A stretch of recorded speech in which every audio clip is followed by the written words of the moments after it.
What's happening with you? It's your guy King David from Trap Monsters, TrapMonsters.com, and here today we're gonna be having this podcast, man, talking about the music producer's struggle. You know what I'm saying? And I got the whole team here, man. Well, partial of the team here, and so we're gonna be really kind of talking about the struggles of a music producer, the shit we go through. You know what I'm saying? And where do we see this music industry going? Being as a music producer, you know what I'm saying? So pretty much the struggles of, home, balancing kids, wives, girlfriends, significant other, whatnot, jobs and things like that, and still being able to live your dreams and be successful at what you love to do. So I'm gonna go ahead and introduce everybody in here, man. We have in the chat today we have Furrow's Kid, and we have Shooter, we have Skinny G, and from the Icons, and so I mean, y'all more than welcome to chime in on this specific topic, bros.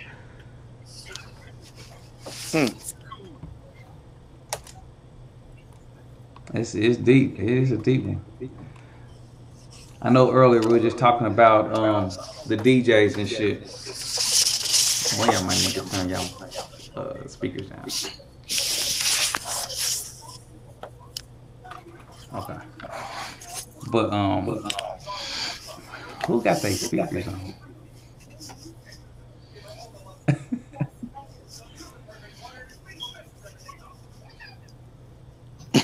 Some money I got y'all speakers.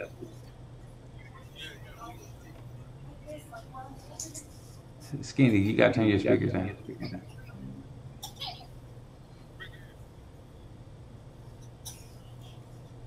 They can't see us. Right. I don't know why they start laughing. But if you went on YouTube, y'all excuse my ignorance. It's like, Like y'all can see me? Yes. Yeah, but if you went on live on YouTube, like if the nigga wanted to like tune into the radio, like, oh damn, them niggas on like the Breakfast Club.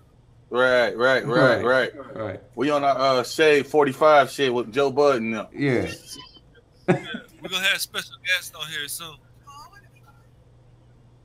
All right. So, Shooter, man, go ahead and tell me how you feel about that whole little thing, bro. I feel like the struggles of us producers is more so it's a time constraint. I mean, because it's a battle of time. You know, saying you be too busy, doing what you're doing. Mm-hmm. So in truth, it's like it's a struggle. I mean, you have to. Nobody wants to be in a relationship with a broke individual. Should I say a broke man? No woman wants a broke man. Fact. But at the same time, it's like, okay, in order for me to accumulate the funds or to provide a certain financial stability, I have to be busy. If I'm not busy, that means I'm not working, especially being a producer, or artist, a songwriter, whatever, any type of creating, or a businessman, period. You have to be. Them motherfucking beats ain't bringing in no money. You have to be.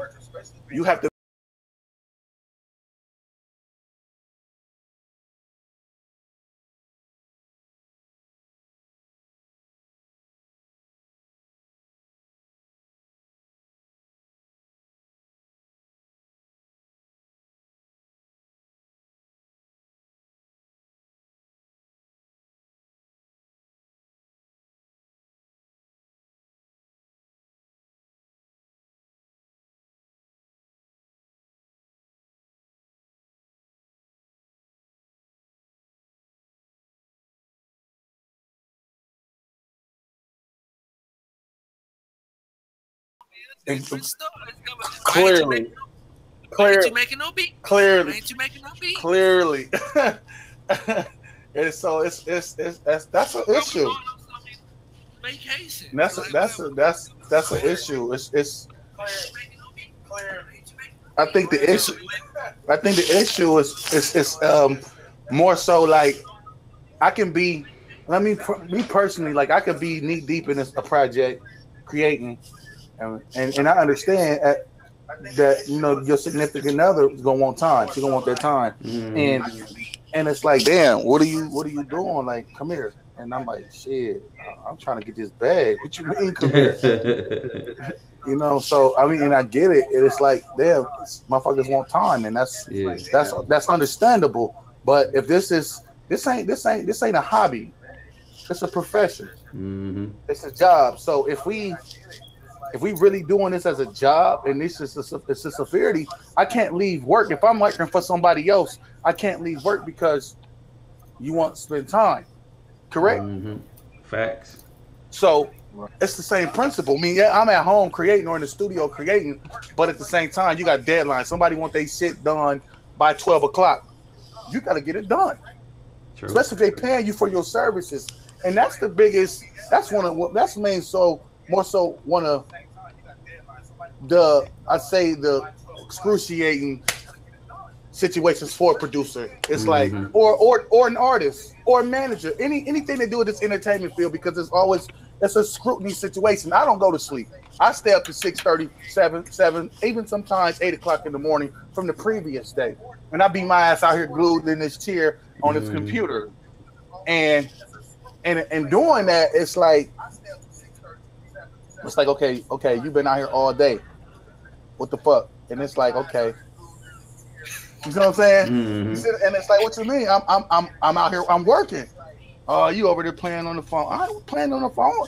I ain't got time to entertain myself. So why am I entertain? Right. So why would I entertain somebody else? I'm not on. I'm focused on bettering the betterment of my family. Yeah. Therefore, I have to be dove into this. Trust me. I mean, I love to create music, but it's days I'd be like, man, I don't feel like fucking with this shit. Yeah. I don't feel like dealing with the headaches of nagging ass, low budget ass artists that's trap stars. They got the biggest bag in the world, but when it comes time to get, you know what I'm saying, when it comes time to pay, nigga done sold goddamn 35 pounds in two hours. Right. Right. But can't even pay for studio time. Can't even pay for their studio time. That shit be goofy. I mean, it's a headache. This shit is not.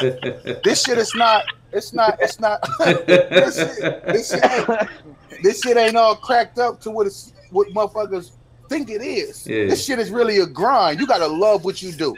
Fact. If you don't love this shit, man, you should get this shit the fuck up now. If you expecting a quick check from this shit, give it up now. That's what it is. But at the same token, this shit is like trapping.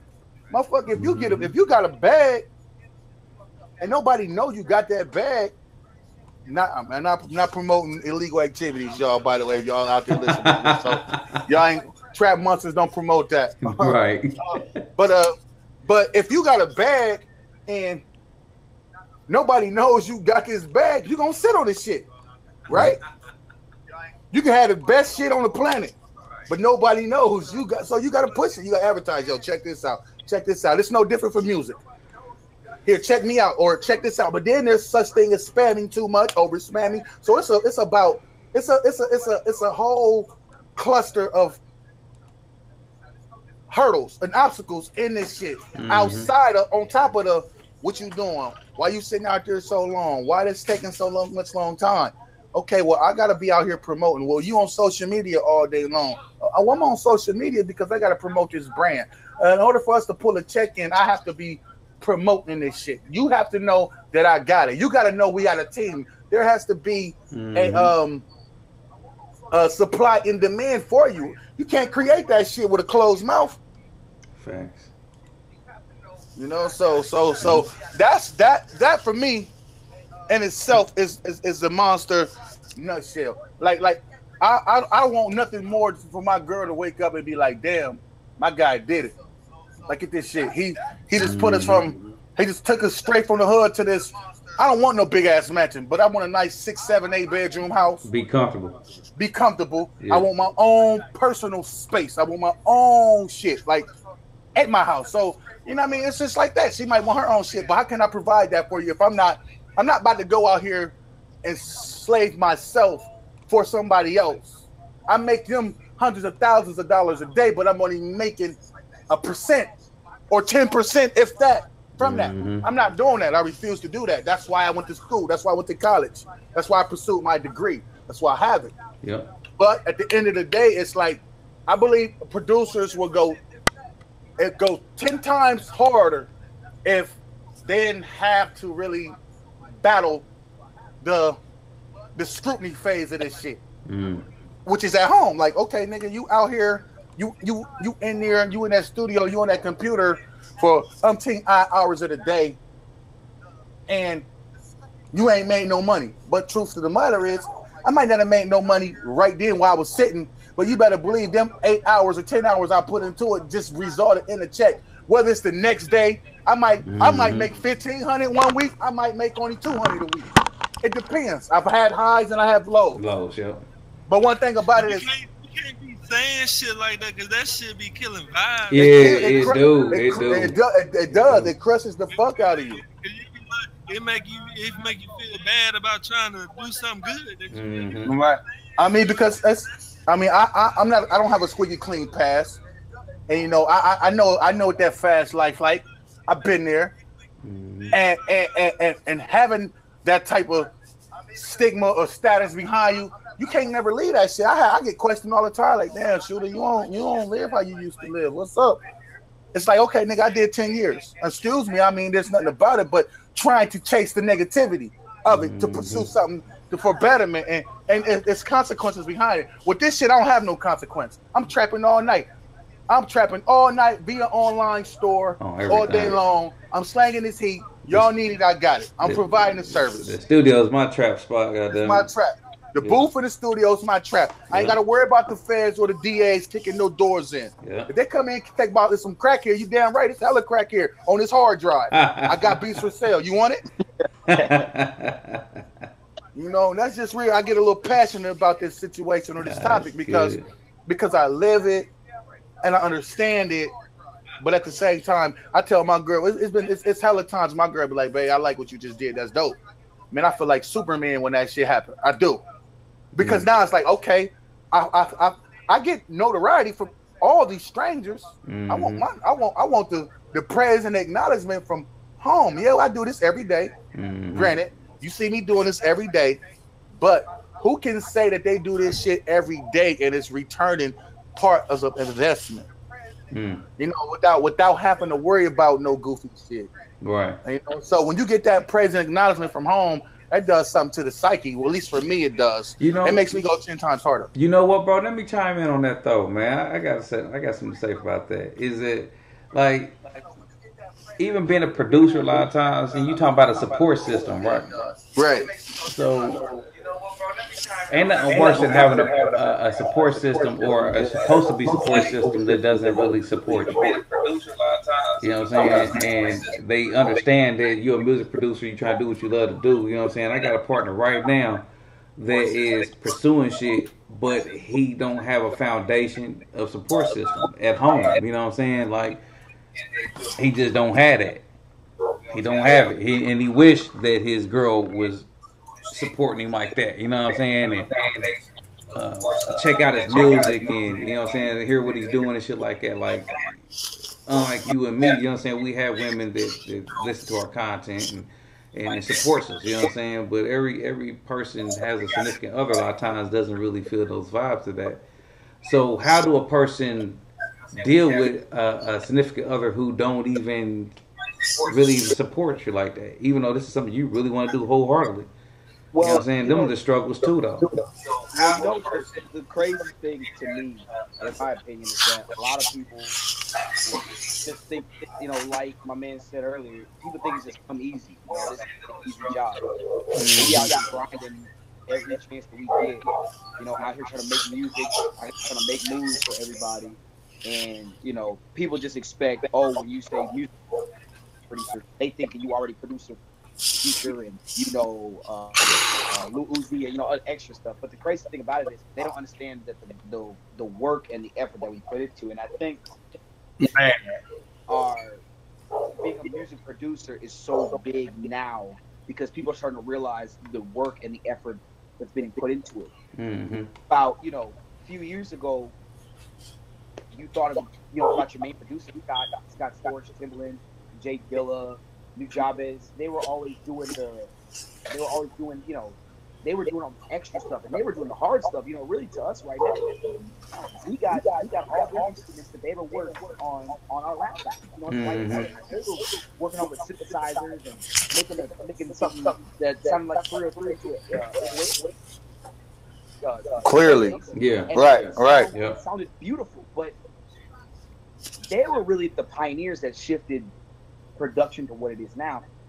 But they were never given the credit, and which is not fair to everybody. And I think now, because of the rise of the celebrity producer, I think people just automatically believe, hey, we just automatically hear. I know.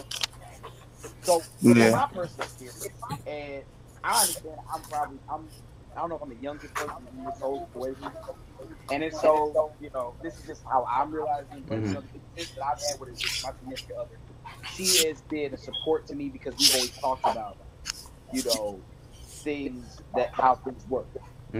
So I have enjoyed. I've been blessed with someone that is understanding. That's dope. That's dope, bro. Someone that actually cares. Am I saying it's easy? Of course not. It's not something that we can just get through every second and we always agree on. But it is great to still have get closer to your mic. Pharaoh. What's up? Get closer to your mic because it's hard to hear you.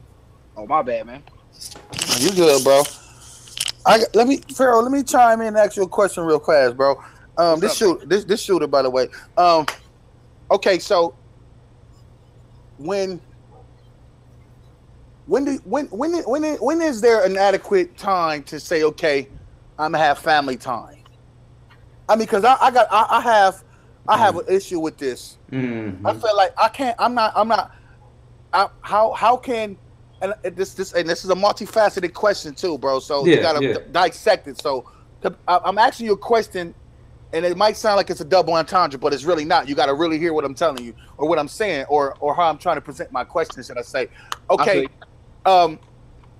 when is it proper time to have family time or personal time?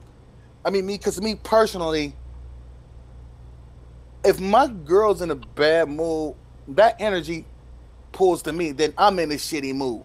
I'm not trying to be intimate right now. She mad or no shit like that. And I'm not saying it like this is a daily thing. This is a truth. This is a grown man having a real live conversation about a producer's struggle. And the basis of it is, let's say it's a bill that needs paid. You don't got the money to pay this bill right now, right? And you facing a disconnect or lapse on insurance or whatever the case may be. But like, okay, deep within, you the man in the house, whether they do this independent shit, whatever. At the end of the day, you're in a relationship, so you're never independent. You're always going to rely on your significant other to some sort of degree. Us as men, we rely on our women, and the women rely on us. We the rocks, we the support, we the strength. You see what I'm saying? So in this application of what I'm trying to say is, how is it ever proper? When do you find a proper time for family time or personal time when there's bills that need paid? Because I'm never happy if my bill's not paid. I'm not happy if my bill's not paid and I know we facing some type of disconnect. Because if we are, that means she's unhappy at some point. Do that make sense, y'all? Yeah. And I agree with you. You know what I mean? Because it's not. And to be honest with you, and again, me being the youngest here, I'm still in school. I'm still in college. I go to Southern University in Baton Rouge, Louisiana. So, congrats! I just graduated, bro. I just graduated. Wow, that's good, man. I'm so glad. No. But me having the issues that I have right now, being a producer and trying to make it and make money and everything, it is a struggle. Right. But the thing about it is, and this helps me. So I don't know if this is a good thing for you where you and me, we may not be on the same page. But for me, there are times, especially when I'm producing, where I need to take a break. Sometimes I take maybe a day or so break because I try to bang out at least, 3-4 beats a day. Right. But there are those days where I'm just like, I need to breathe and listen to everything else. Right. Am I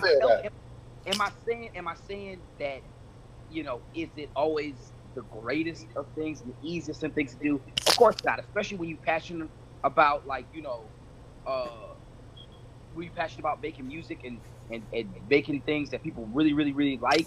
I get it. It's not always easy, but it's needed. Mm-hmm. With me, like I said, with myself, I need sometimes a few days to collect myself before I come back to things that I do. I'm not sitting here saying that, just stop just abruptly, then come back to it, way later and then figure out, oh yeah, here comes all, the creative juices. No, every night you should find a happy medium. For me, it's like 2-3 days. 2-3 days I can chill out, not make nothing, kind of just collect myself, get my life together, and then focus on other things. Because in my mind, if I overload myself with just music, irritable, I feel frustrated, I don't know what else I'm doing, I don't know how to do this properly, and then I end up disappointing myself with some of the things that come out. You understand what I'm saying? I get you. I'm the polar opposite, bro. I have to stay busy. Right. I'm the same way. I have to stay busy, bro. I've been through too much. I've been through a lot of traumatic shit, and I'm a thinker. If you ever notice, every great artist or every genius person that creates to the T has a bipolar situation to them. On everything. I swear to you, there's no great individual that's known to man that didn't have a bipolar situation to them in life. Some people might call it dual personality, but the truth of it is it's a bipolar situation because it's a toggle. I mean, I'm an artist first and foremost. I'm a lyricist. I'm a deep lyricist.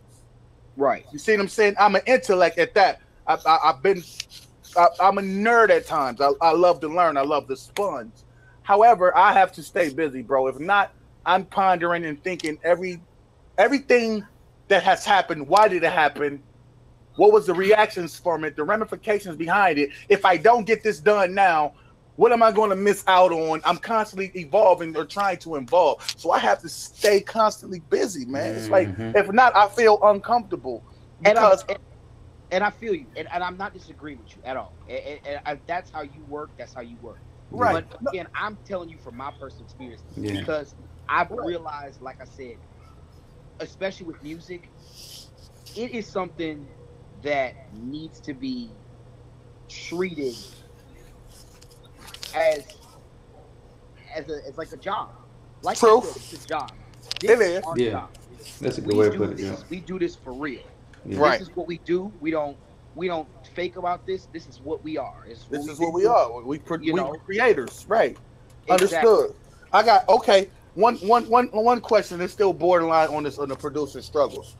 When do we consider ourselves as professionals? I mean, because All right, so I mean, I feel you can call yourself a professional. I mean, you ain't necessarily gotta have no like hit record. I mean, on the radio is it based off of credentials? But I mean, it's based off. To me, it's based off your knowledge, man. Because it's like if I can school you on your gear or your equipment or on your software that you're using, like I'm being a professional at that. Like you're a rookie, if right? You don't, you know what I'm saying? Like, because you don't know the answers. Like a lot of people, they be on YouTube a lot trying to right. And I understand. I get that. Let me ask you that question, Shooter. Let me ask you that. You actually a professional the day you wake up, open your eyes, and want to change your mindset to target towards a specific goal and pursue your dreams and passion. True that. Right. That's when I you're a get that. professional. That's when you are a professional because you're changing your mindset. And this is That's something you dope. wanting to do. You know what I'm saying? You changing, you know what your purpose is now, and you aiming Right. for that. So it doesn't matter Yeah, I feel being that. having industry Man, credits once you- or having notoriety amongst your peers does not solidify you as a professional. You yourself, first and foremost, considers and qualifies you as a professional. Because regardless, like I said, at the end of the day, you still have to be comfortable and happy about who you are and what you've done in this world while you was here. Yeah, I'll be straight up because I do this shit every day, man. Like, Yeah. but I'm not getting no hit records at the job that I do, but I'm still goddamn working on Pro Tools and Right. DAWs and beats, and I mean, it's And half and, it's half. not. and I've went to made. school and got your credentials as well. All right, that's what I was about to say. You know what I'm saying? We Yeah. got credentials. I Yeah. got major artist placements, all of that shit. I done wrote records for major artists, you know. But the thing about it is, it's like I see a lot of people that run services, right? They call themselves music industry professionals, MIPs. Um, and and and I sit here. When I've posted some content on Instagram and all shit like that, and I've had Grammy Award winning producers ask me, how did I do this? Or how did I make this sound? Or what did I do to do this? And I'm like, dude, I'm supposed to be asking you all these questions. You know what I'm saying? And like, I'm supposed to be asking you this shit because you got a Grammy. I don't have a plaque. I don't have no plaques whatsoever. You know what I'm saying? Like that, bro. You can't look at it like that because like you can always learn from anybody. Right. Yeah. No, I don't have an issue. I know where I'm at, like collectively, musically, and in this profession. I most definitely consider myself a professional. Why do I consider myself a professional? Because I bring to. I don't pull out. I bring to. It's a difference. You know what I'm saying? When a person, if you're just sponging and get what you can get, then that's a difference. When you can apply something with another creator or another genius, then you on a professional level. When I meant by the question of when do you consider yourself a professional, I was saying that more so based on viewed outside of our circle, outside of the people that's trying to buy the least beats or trying to buy exclusive beat from you. When are you viewed as a professional to the industry itself? You see what I'm saying? Do it take me to have a record with Yachty, or do it take for me to have a record with Future or Twista or G Unit? And the crazy shit about it is I got a record with G Unit. I just got a record with Twista and them. It's crazy. I mean, yeah, they're legendary people. I got shit with Locks, Sheik Loops. I mean, the list goes on. And it's like, okay, am I professional to them? Am I professional to the industry that's viewing us? Because amongst the niggas that you got doing your shit with, I mean, they're gonna consider you as a professional because I mean, but to corporate America, bro, that's what that Grammy is for. Right, we don't have that shit, and that's the thing. Like we. That goes back to what Sony Digital was talking about, though. Believe it or not, believe it or not, y'all. That shit, you know. Believe it or not, y'all. We got the whole foundation as producers, man. The most of us, the most known unknown is the most raw shit that I really ever heard, because it's like, how can you be the most known unknown? Think about that. The most known unknown. Think about how that shit is, bro. You know amongst so many people, but yet you're still unknown. You got all this talent, but yet we still unknown. This is what Trap Monster's about to do. We ain't gonna be unknown for too much longer, y'all. Believe that. Hell no. And then we gonna have all this shit. We gonna have all the possessions of major industry producer or whatever. And I'm not gonna be. I'm not shabby about none of that shit, because it's like I done rub elbows with a lot of these guys, and a lot of these guys are miserable. Like I'm not. Like, am I where I want to be financially? No. Is my household where it needs to be? Goes back to the producer struggle of you ain't doing this or this ain't bringing that. However, it's like, okay, well, we about to this shit's gonna happen. You know what I mean? And I think everybody that's putting in that hard work deserves that title as a professional, and be viewed on the corporate or in the big industry side of this shit as a professional. And it's a difference. It's like a lot of us is smart enough know not to get in the machine and get fucked. It's the machine. Get in that machine, your ass stuck. Yeah. Trust me, I done had hella contract offers to me on the artist side of shit and on the producer side of shit. Yeah. and when you really get into it, and it's crazy. It's very crazy. I'm not gonna be part of the machine. That's why I own what I own. That's why I own Chaotic Entertainment. That's why I own Chaotic Beats. That's why we are part of Trap Monsters, because we don't want to be in that machine itself. Do we want to work with the machine? Of course. That's a bigger stage. That's more money. That's more monetization. However, to be in the machine, I'm cool on. Just because we're not in the machine don't mean we're not professionals, y'all. So that's why I was only asking the question that towards the group. It was more so like, okay, like Pharoah. Pharoah, your music dope as fuck, man. I finally got a time in on you, man. You it's fresh air. Appreciate it, man. Appreciate you. Fresh air as fuck. Like I love. See, that's music to me. Everything ain't trapped out. It's crazy. Like it takes to get notarized by some of our people that it has to be trap music or some shit like that. How come my kids can't lay down a guitar or jazz record? And the motherfucker be like, oh my, this shit is crazy. It's dope. That's the difference between elevated minds. I mean, you know, and with especially shit hate driven, man. So that's why all this shit seem like demonic, man. Like all this music, man. It's right. It's some dark shit. It's all dark. It ain't niggas spitting bars or a nigga partying, niggas having fun. It's just dark right. shit. Right. It's all, and that's the craziest shit. That's what's getting pushed by the media. Yeah. We gonna fuck with this. We gonna back y'all. We gonna give y'all ads. We gonna push this shit. Go kill yourself. This shit get deep though. I mean, but it's all part of the struggle. So all right. So let me ask y'all this then. How y'all feel about that freshman, the double XL freshman class? And you know they just released a cipher shit. They just released a cipher. Fucking horrible. Talk about that. Man, I ain't listen to it. Here, y'all, hold on. Let me do this. My name's Shooter, and I approve that message. Freshman shit was horrible. I ain't feel like them niggas, man. I mean, granted, them niggas got big songs. You know what I'm saying? I ain't taking no credit away from that. You know what I'm saying? They got big songs, but the thing is, it's like most of these niggas, they popped out nowhere. Ain't no way these niggas like XXX. Right. Ain't know who he was to the nigga got knocked out. I respect what they doing. I mean, but this coming from a lyricist, a sound mind person though. I'm not strung out. I mean, and I don't knock nobody's shit. What you do is your vice or whatever. I'm just saying, like how are you grow? How music used to be the groom, sound used to be to grow you. You have some type of knowledge from music. Now ain't no knowledge in this shit outside of what prescription rate you can get, 10s to 20s to 30, you know what I mean? But that shit milligram count. But look though, check it like this though. It's a double-edged sword because this. We the niggas that make the backdrops for these niggas that get on the motherfucking radio and spit this shit. But you know why we do it?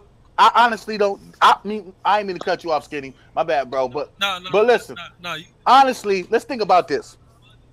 I can send you 5 records of mine, and these records are big, like Grammy filling records. They would get no play whatsoever right now because the content. Who wants to hear? Who wants to hear? Don't kill yourself. It's okay to be the bigger person, and hence now I got records to where I'm talking that shit. I mean, I still have my moments. I mean, because I lived it. You see what I'm saying? It's a difference. I'm not fictitious with this shit. I live it. I don't parade and be like, oh shit, I went to the joint for XX and O. I did this and this. I shot. I'm not proud of that shit. I was young and stupid, misled. It's a difference. You see what I'm saying? However, if I drop one of those records right now, bro, them bitches would go crazy. And it's sad. So and yeah, we responsible, but then we are held accountable for this shit that's dropped as producers because we feeding them. That's we responsible for them. But how do you expect me? How do you expect me to take responsibility? And this is what you force. This is what you force us to create in order to be successful, right? In a mainstream view. But it take one of these big niggas to put out something different and change. Let's wait before we because it's like if you let go. You know what I'm saying? It's like the new wave got it right now. The new wave got it. So that's what everything do. Right. That's I mean, why I respect the new wave. I'm just saying, me personally, I'm not a Joe Budden ass nigga, no shit like that. Shots to Joe Budden. He dope. Joe Budden the coldest shit out, but Joe Budden is uncut. He'll tell you. Joe Budden don't show respect when he needs to show respect. Yeah. I mean, I respect the young culture. I mean, I definitely respect the young culture. It's just like that's not a preference of that. But when you hear this shit, this is what we got to make in order to make that bag right now. But here here's we have to understand two things. This is what producers make. Majority of the time, a lot of producers that are making real money are out here making the same beat over and over and over and over and over again. The drum patterns for a lot of the beats have been recycled. It is what it is. Speaking just for myself, when I make music, it depends what mood I'm in. Sometimes I don't feel like making the same drum pattern over and over and over again. Sometimes I want to do something different. A lot of my calmer and slower beats are all at 130.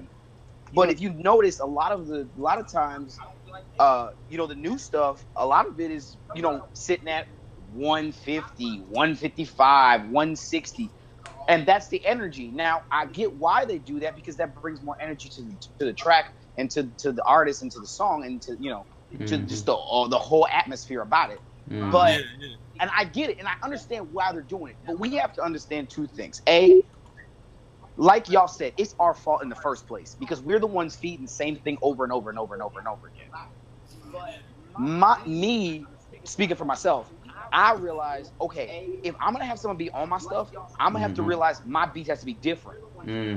I'm not going to be still spitting the same drum pattern with the same 808, with the same snare, with the same idea. We recycled, we recycled the same song about 200,000 times. Y'all know what they trying to say? That Panda record sounded like Commas from Future. And it doesn't, but ain't that crazy? To me, it doesn't, but it doesn't. The drum pattern. No, they try to say the drum pattern. They try to say the drum pattern is the same drum pattern. That's not fair. But you can't copyright a drum pattern though. No, you sure can't. You can't.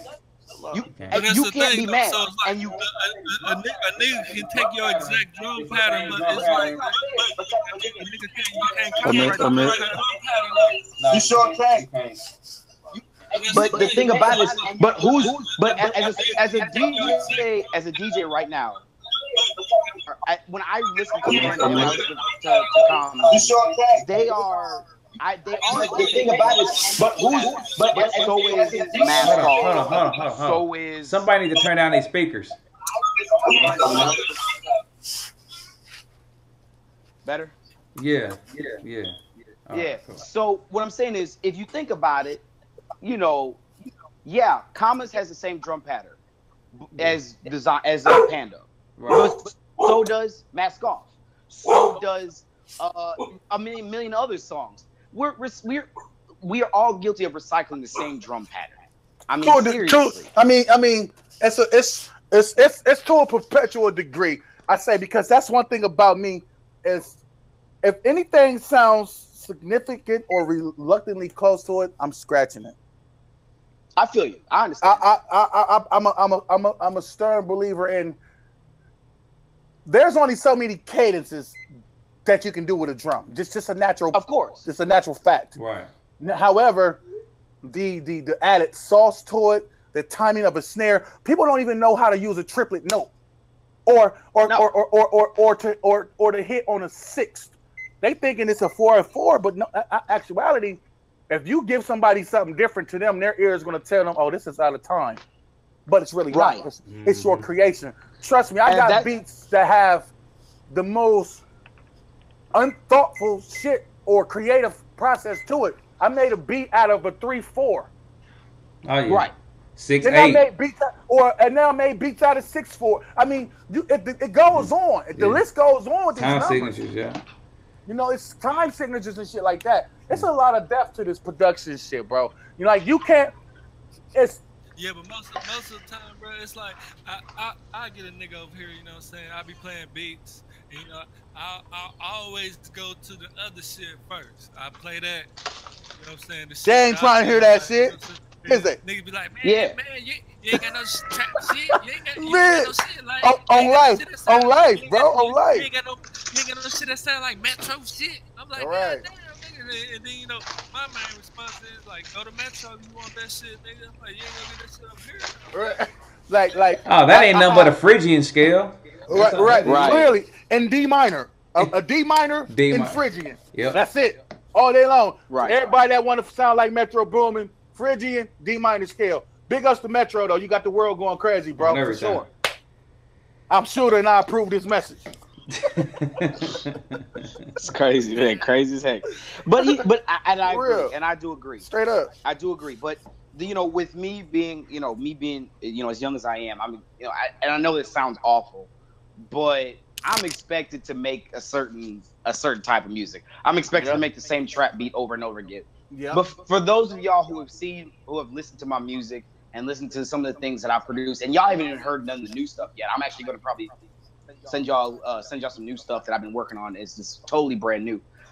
When you listen to my music, you start to, at least the way my thought process is, I have made something with a combination, a little bit of trap, a little bit of something else, a little bit of this, a little bit of that, all in one way. And the other reason why that is because I produce EDM music.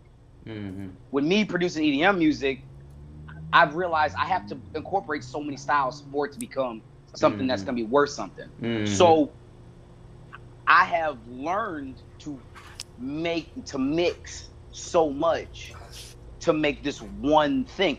And that is why, and I think that's one of the reasons why people enjoy, my music so much, is simply because, I am able to do something totally different with my music. It's not the same thing. I can produce the same trap beat. Of course, I'm sitting there working. I was working on something like that earlier. It's not what I'm trying to push. Yeah, I'll sell it if I need to, and if that's something that people like, of course, I'll sell it. Is that stuff that's gonna really change somebody? Someone's gonna put some feeling to somebody's heart. When I make music, I want someone to have an emotional thought. You feel me?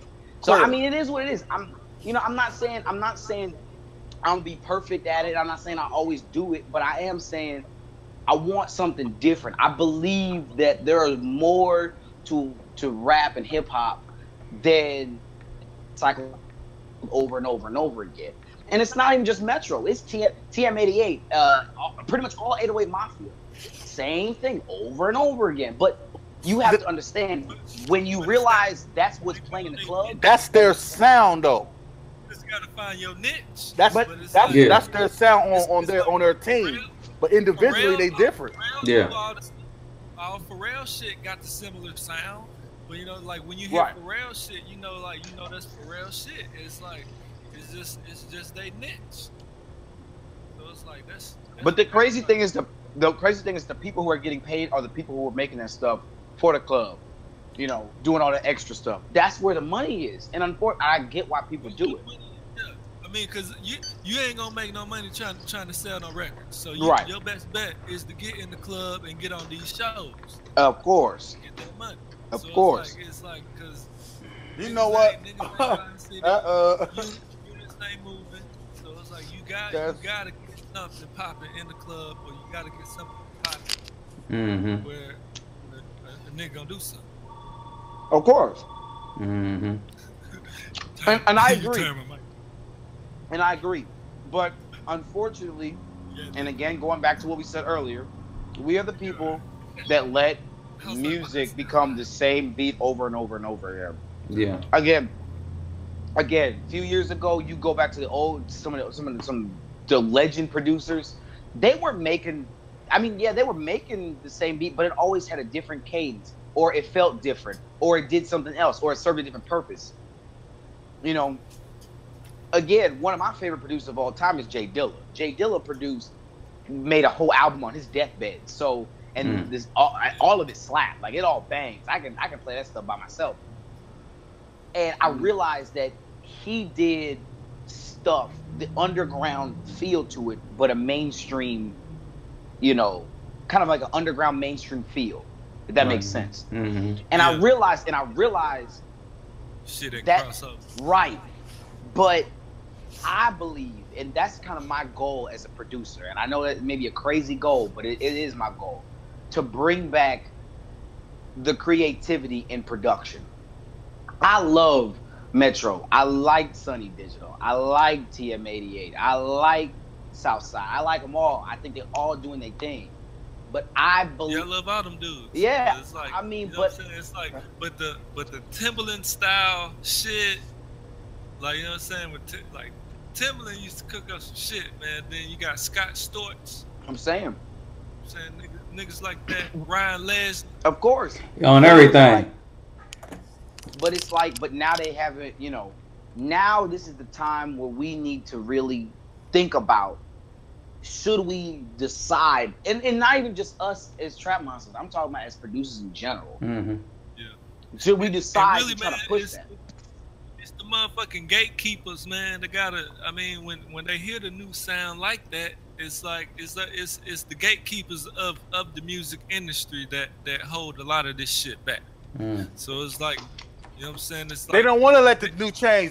They scared to allow that new change. Well, here's why I do. But they disagree already on that. Hold on, how's that been? They got motherfuckers like J. Cole and Kendrick Lamar, B.O.B. that's doing their thing too, though. They holding it down. That's isolated selection, bro. Look at it. It's only those. Yeah. This artist is way. This artist is bigger and doper than Kendrick Lamar, J. Cole, all of them. Yeah. And they unheard. They ain't gonna let a lot of niggas be like that. Look how long it took for them to let Star Lito and Don Tripp shine. On everything, yeah. Now here's They started shining because they said fuck the industry, fuck the machine, Yeah. and now the machine like, damn, these boys is powerful. Now, See what I'm here's saying? where I do disagree with to an extent with some of y'all. Y'all say want to allow, you know, different change and on all this extras. I don't believe that. Here's why. The rise of lo-fi rap music, and I know I don't know if you guys ever heard of it, but lo-fi rap music is like really atmospheric. You know, you got guys like That's cloud rap. Exactly. Right. And I believe. Yeah, I was hollering at you about that, shooter. I'm about to chime in on what Pharaoh does. Yeah, go ahead. Because I gotta give it to him, bro. I ain't busting you or nothing about the bass you or nothing. I'll let you say what you about to say. Then I'll solidify kind of the statements that we made with facts. Right, and that may be the case, but I believe the cloud rap and lo-fi music. I believe,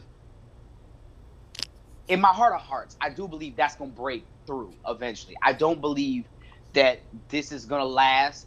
Because nothing really lasts forever. Yeah, it's all recycled. Music constantly evolves. It has it's to all evolve. Recycled. Exactly. Cloud rap is nothing but to me, cloud rap is a new version of psychedelic music.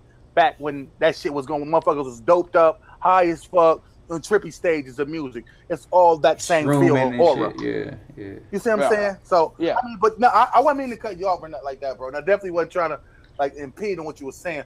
All I was trying to say is that it still starts at a cult-like situation. Hip hop was a cult until it became mainstream. Until the machine will say, "Damn, we need to get some of this money." Yeah, till they adopted that motherfucker. So it's always going to be them selecting a certain shit, just like they selected the mumble shit. Yeah.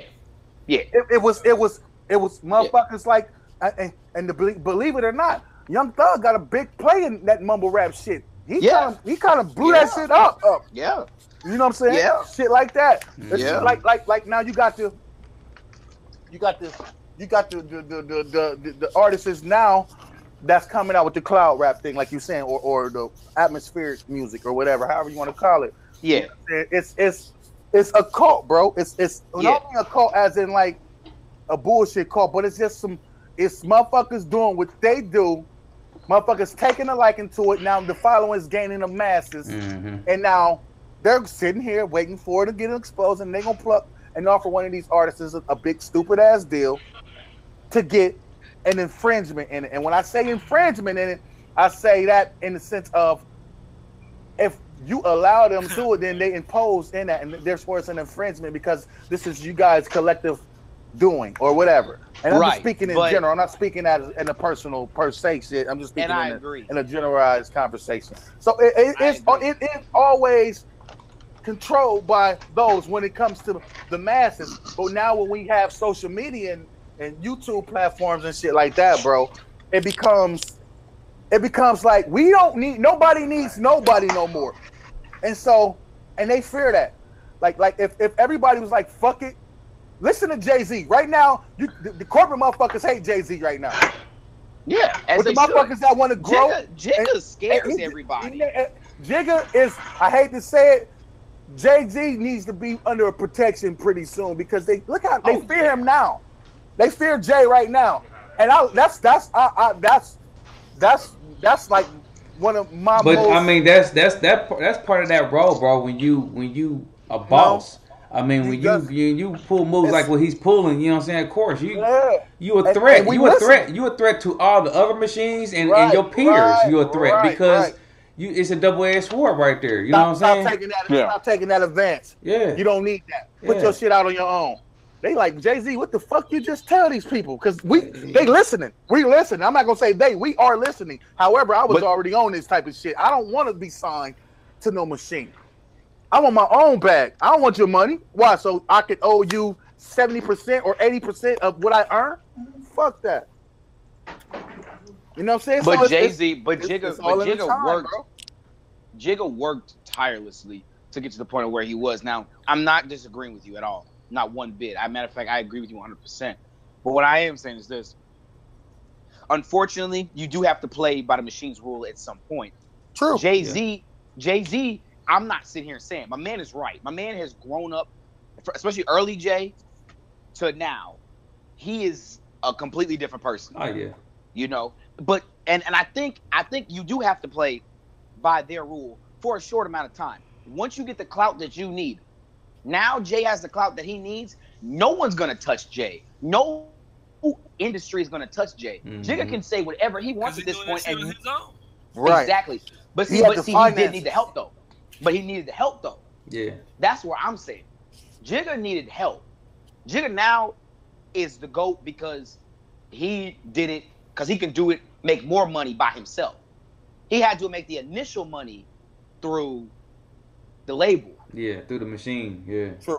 Right. True. So, here's my thing. I feel like, at what point do we use the label the same way the label uses us? Because that's what Jay-Z did. Jay-Z used the label. He said, all right, I'm going to play by y'all rules for a little bit, and I'm going to make this money. And as soon as I make this money, I'm going to go off and do my own damn thing. And now, who gonna touch Jay now? Who touching Jay? Ain't nobody gonna touch Jay. Nobody. Business-wise or lyrically, they ain't gonna fuck with him. And I'm saying, you're not touching Jay. Jay had to play the game. And Jay is one of the best rappers in my eyes, simply because he used the same machine everybody else used. Yeah. You feel me? Like, Facts, bro. you got boys like Wayne, which Wayne's been in the game for so long, he still ain't got his own label. Right, yeah. He should have. Wayne is still getting used. Yeah. Wayne is getting used. Wayne is still getting used. When Wayne does what Jigga did, Wayne will be one of the best, could be one of the best. And he's still young, too, yeah. You're right. Like, he's like, what, 35, 36? Yeah. You know, Jigga realized, I don't have to be this forever. And to be honest with you, Jay is really the only one. Because let's think about some of the people that should be in his situation. Kanye is not part of that, is not part of this situation. Kanye is still a cog in the machine. He is. Wayne, still a cog in the machine. Both men still relevant. Some of the most relevant rappers today from the early 2000s are still cogs. Mm-hmm. At what point do these men realize, I need to get out of here? Jay realized that by what? Blueprint 3? Mm-hmm.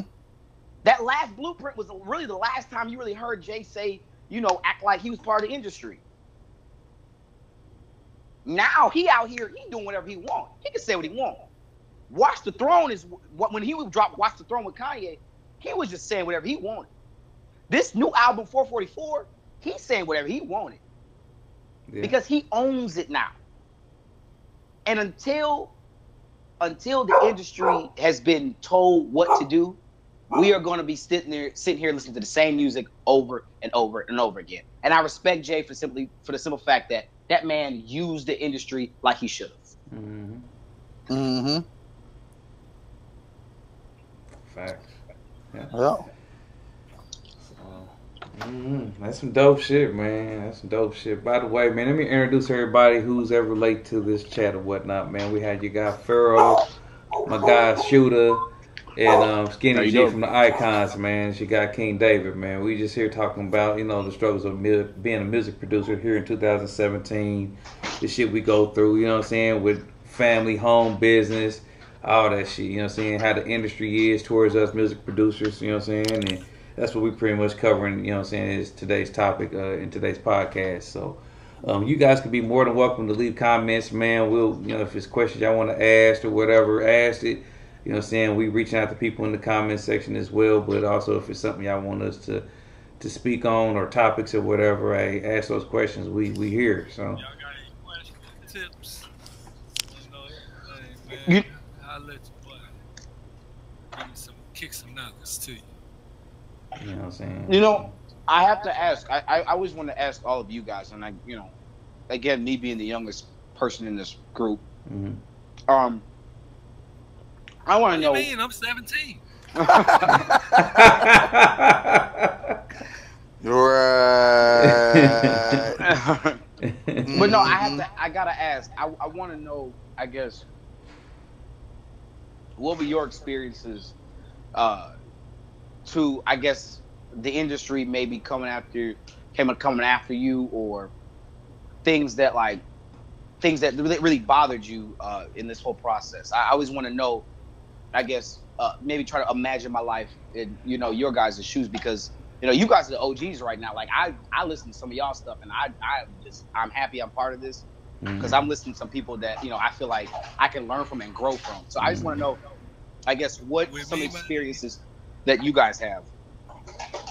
With me, man, I'm gonna tell you like this, from the ground, just getting it started, just trying to get your name out there, man. It's like giving away a lot of free beats, man. Like when I first started doing it, I had to give away a lot of free beats. And then, you get to the point where you actually you get in a circle. Then you just start to spread your wings a little bit. Then you can charge for beats once you get a little better, once you know everybody. But it's just trying to build a foundation up, man, so you can consistently bring in money. It's like the main thing. It's like for you to feel good about doing this shit every day, man. Because every day you ain't gonna like doing this shit. And I'm just gonna keep it real with you. But it's like it's I go to work and I do this shit. Like I get paid to do this. So it's like some days I don't even like going to work, but it's like this is what I love to do. And it's just like it should just be hard some days, man, because it's like it's a never ending battle of because it's what you love. Then sometimes the same shit that love you, that shit hurt you the most. True. Right. Like it was like you may love to do all these beats and do all this, but then you may have somebody that like I can take a little incident I had. The first little placement I got fucked over out of getting some money. They ain't give me my credits and all that shit. You know what I'm saying? Cause I was like, what? If a nigga can smell that you new to the game, they gonna peel you. They gonna peel you straight up. So you got to get your knowledge straight. Yeah. You got to learn. Yeah. You got to learn the ins and outs of the business, because first things first, this shit is a business. Yeah. So, you know what I'm saying? You got to get your business aspect down, and you just and from there, man, you'll grow. You know what I'm saying? Once you get your business shit straight, you'll be straight from there. But I mean, it's the same everyday struggles that you got every day. You're gonna have people hitting you up all the time. They want free this, free that. Oh my! It's like some people, you know what I'm saying? It's like some people, I give them free shit. But only because they You're a good deserve one, that bro. I've free never shit. gave a motherfucker shit. But it's like the Bro, only time, bro, don't go. but it's Bro, like, do not go. Man, I but don't I go ain't for saying, but I ain't shit. saying, I ain't saying like, no, I'm saying Stop, pass, like some go. shit Shit. like if your motherfucking homeboy came to you like okay, let's say if you was down and out, right? And your motherfucking homeboy let you sleep on his couch for like a month until you got Yeah. back on your feet. Yeah. I throw that nigga a beat or two. You know what I'm saying? Yeah. Yeah. I throw my nigga a beat or two. But you know what I'm saying? But first things first, my niggas know that this shit is a business and I do this shit to make a living. Right. So you know what I'm saying? Like and motherfuckers gotta respect that. And that's what a lot of people gonna try you on that, because like a lot of people don't respect it, because guess what? Anybody and everybody can go to Guitar Center and go buy them some gear and say, oh, I'm a producer. Yeah. But it's like, Yeah. you know what I'm saying? So it's like that's what separate a lot of people. And it's like a lot of people gonna try you just because it's a title that just can be thrown around. It ain't like somebody's just gonna allocate you that title like yeah he a producer, like once you it ain't like, you know what I'm saying, you got an archive and like once you make 500 beats, oh, you labeled a producer. It's like, no, it's like you just start calling yourself that one day. Once you get the program, you're like, shit, I'm a producer. You know, that's what you've been calling yourself, because that's the dream that you got for yourself. And a lot of niggas gonna try that just based off the fact that people don't believe you until you actually make it. Mm-hmm. Right. Well, hold on. I got something to say about that. Have you ever heard that saying is, you gotta get your cherry popped as a producer? Have you ever heard that? What you mean by that? Because motherfuckers, I've always heard this is motherfuckers say that you ain't no producer until you put in like 5,000 hours in beat making. I've never heard that. Y'all never heard that? I mean, but who is I've really heard keeping the that clock before. I've heard that. On beat making? Like how And much in a is sense, I 5,000 kind of understand why they would say the hours mean something, because I mean, yeah, it's gonna take some hours, like a motherfucker, to be able to really, and it kind of answers your question too, though, Shooter. You know what I'm saying? Like, to answer your question about, you know, what makes you solidify you as a music producer or a professional music producer or whatnot, is I've always heard this actually. Even when I started, bro, like I've always heard that, like you have to put your hours in, like 5,000. Once you get your 5,000, and by then you should be pretty damn decent at making beats. I've heard that. I'm surprised y'all never heard that. I'm surprised y'all never heard that shit. But I mean, that's just like paying your dues. You feel Yeah. me? But everybody know it's like a learning curve to this shit, really, man, because all this shit is digital now. It ain't necessarily like, oh, nigga, I'm the best keyboard player so I can make the best beats. No, it's the best software manipulator. Yeah, if you know how to finesse that software.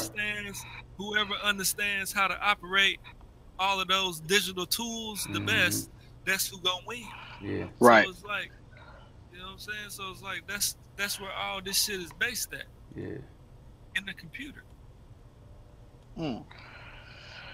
You know, I have to admit, I do have a hard time agreeing on it being so hard with 5,000 hours thing, because and the people that I've been around, the people that I learned from, you know, having a base knowledge of music, all they really did was just throw 808 behind it, and then But no, I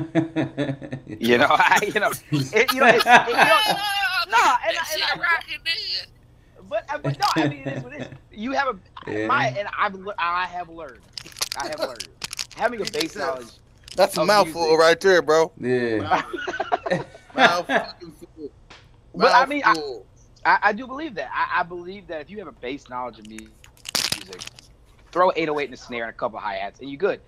I'll put it to you like this. How many of y'all? A quick question. How many of y'all have heard the Playboi Carti album? Yeah.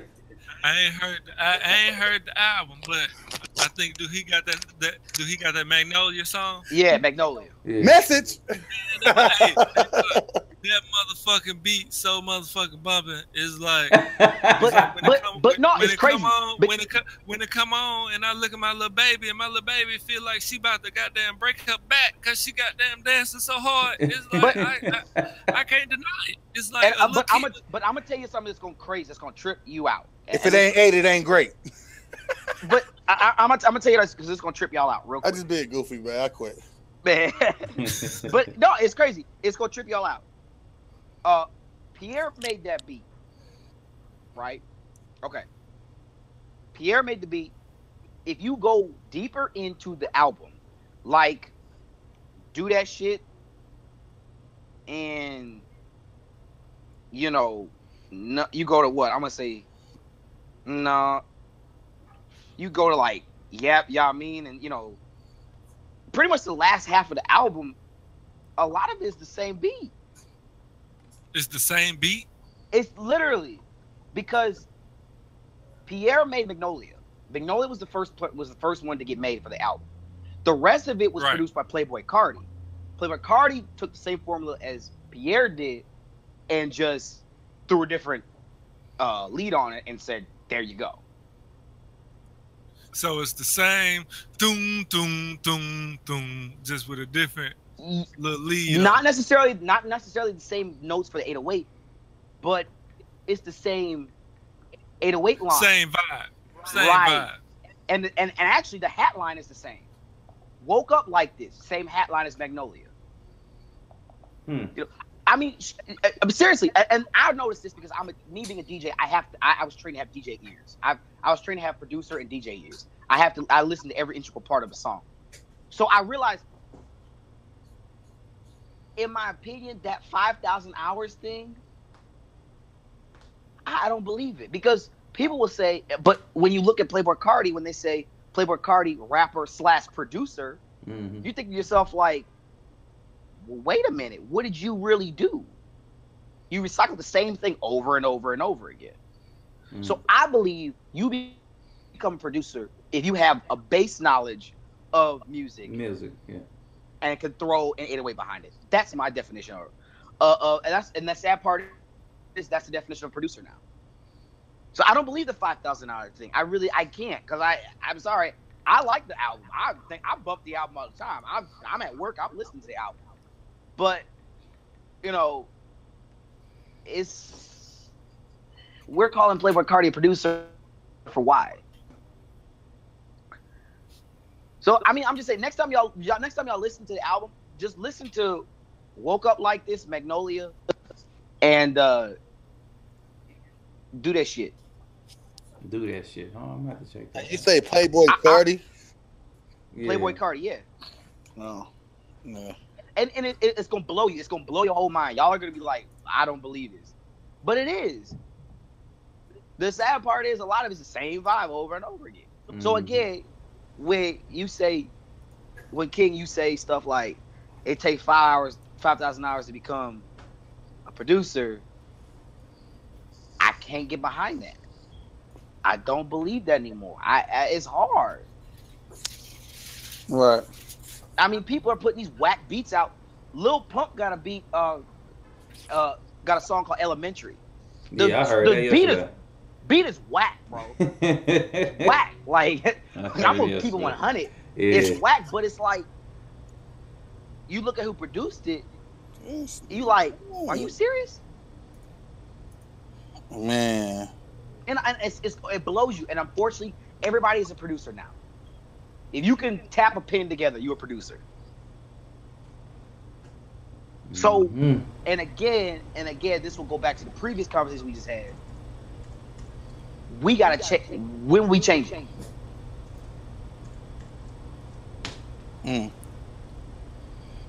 I mean, food for thought. Because unfortunately, like I said, there are some whack beats out there. Let's never.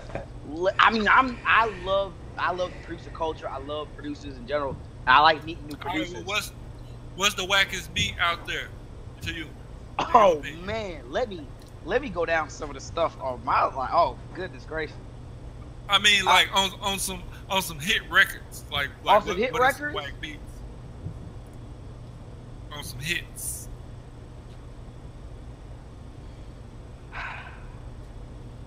Y'all gonna be mad at me, but I think Magnolia. Hey, the beat is weak, bro. I mean, it's just some. I necessarily don't really like the sounds. Sound like some cheap shit. Right. I'm gonna tell you another song, and y'all probably gonna blow up after this. I'm ready. But it's still bumping though. It bangs. I'm not gonna sit here and say it don't bang. I'm just saying because really, Playboi Carti and the producer made that for him. No one. I've heard other people freestyle to Magnolia. Nobody does like Carti. Carti is made for Carti on. Yeah. But I'm gonna tell y'all this. Y'all gonna fight me for this. I can guarantee. I can hear King getting ready to take me off the chat right now. But straight up, I think a weak beat to me is Mask Off. Mask Off is a sample snippet, looped over and over again. I thought I was the only person that thought that shit. I do not. It's a simple No, beat. it is, man. All this is one loop. It's just a loop of an instrumental. Look, if you would have found that motherfucking sample and that bitch was rocking like that, you would just loop it. All I did was put some drums on it. That's all I did. Molly Percocet. Molly, that shit. The motherfucking sample was so perfect. It was like, but now everybody, their mama trying to find a record like that so they can sample just the first little 2 seconds of that motherfucker. But that's what sampling is now, though, bro. Nobody chops shit up no more. They just take one part of a song. But King. Here we go. And loop here we go, right here. And add drums on it. You gotta bang out. You gotta shell out like 12 beats a day. Don't get me wrong. Mask Off is crazy, and I think the beat is so repetitive as heck. But I get it. You gotta shell out 12 beats a day. You trying to make something. You trying to get something going. You feel me? To my honest opinion, I believe Mask Off was simply a warm-up beat for Metro. I believe that. I believe Metro was fooling around, needed something to start him off for the day, and he made Mask Off. And Future was like, that's hot. I believe that. I do not believe Metro put time and work in to make that beat. I do not think that. Because I've heard Metro because it's plenty of shit where I can spend all day making a beat. So right. As I play that motherfucker for somebody, they be like, nah, I ain't fucking with that. I'm like, God damn. But I'm saying, I play some weak shit. Exactly. I took 5 minutes on and they like, damn, that motherfucker that bumping. I'm saying, I do not believe. I've heard Metro Boom. I like Metro Boom's music. I like his music. He did not make that song with effort. That song was easy done. Yeah, all it was just a loop, a straight sample looped, and then some drums. I'm gonna tell you something crazy. Y'all know that KMT song from Drake? So what? That KMT song from Drake off of More Life. I don't think I heard that. Okay, well the song's called KMT, or it stands for Kiss My Teeth. The song is literally a sample off of Sonic the Hedgehog, and they put a deep 808 under it. Nope. Straight up. I have seen beat breakdowns of it. I got the FOP for it right now, and I have sped up. When you speed up, all it is a slowed down version of the Sonic the Hedgehog song. It's called His World, and if you speed it up, it's the actual song. Damn. But it's crazy. But I'm not mad at these producers because you got 200 people asking for a beat. How you gonna get it done? You gotta fill up orders, man. That's why they do it. I get it. I understand. I get it. I really do.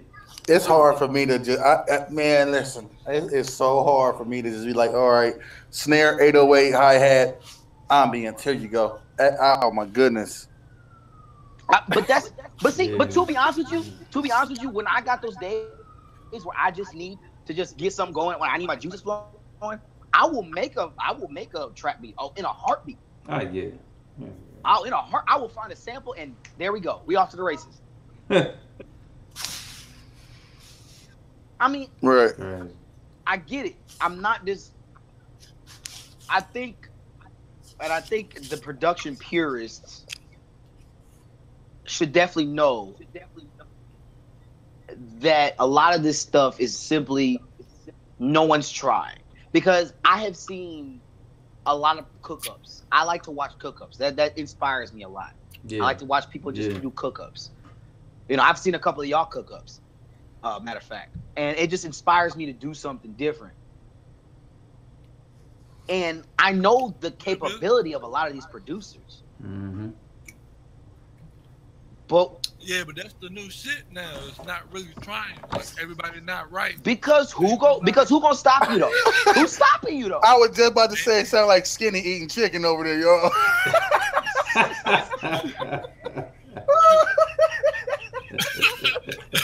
Ain't no, I was eating, nigga. I was scrubbing. I'm over here. I finally look over at the screen. I'm like, this man over here is mad. Smacking that shit. He is smacking He busting that shit down. Straight up. I don't know, man. But I mean, do every trap beat gotta have Nexus in it? But with all that fucking reverb in there. King, but again, King. Oh wait, good one. When are we? Why would you want to change the formula if you got 200 people asking for the same thing? I feel you. Truth, man. You feel me? I'm not disagreeing with you, King.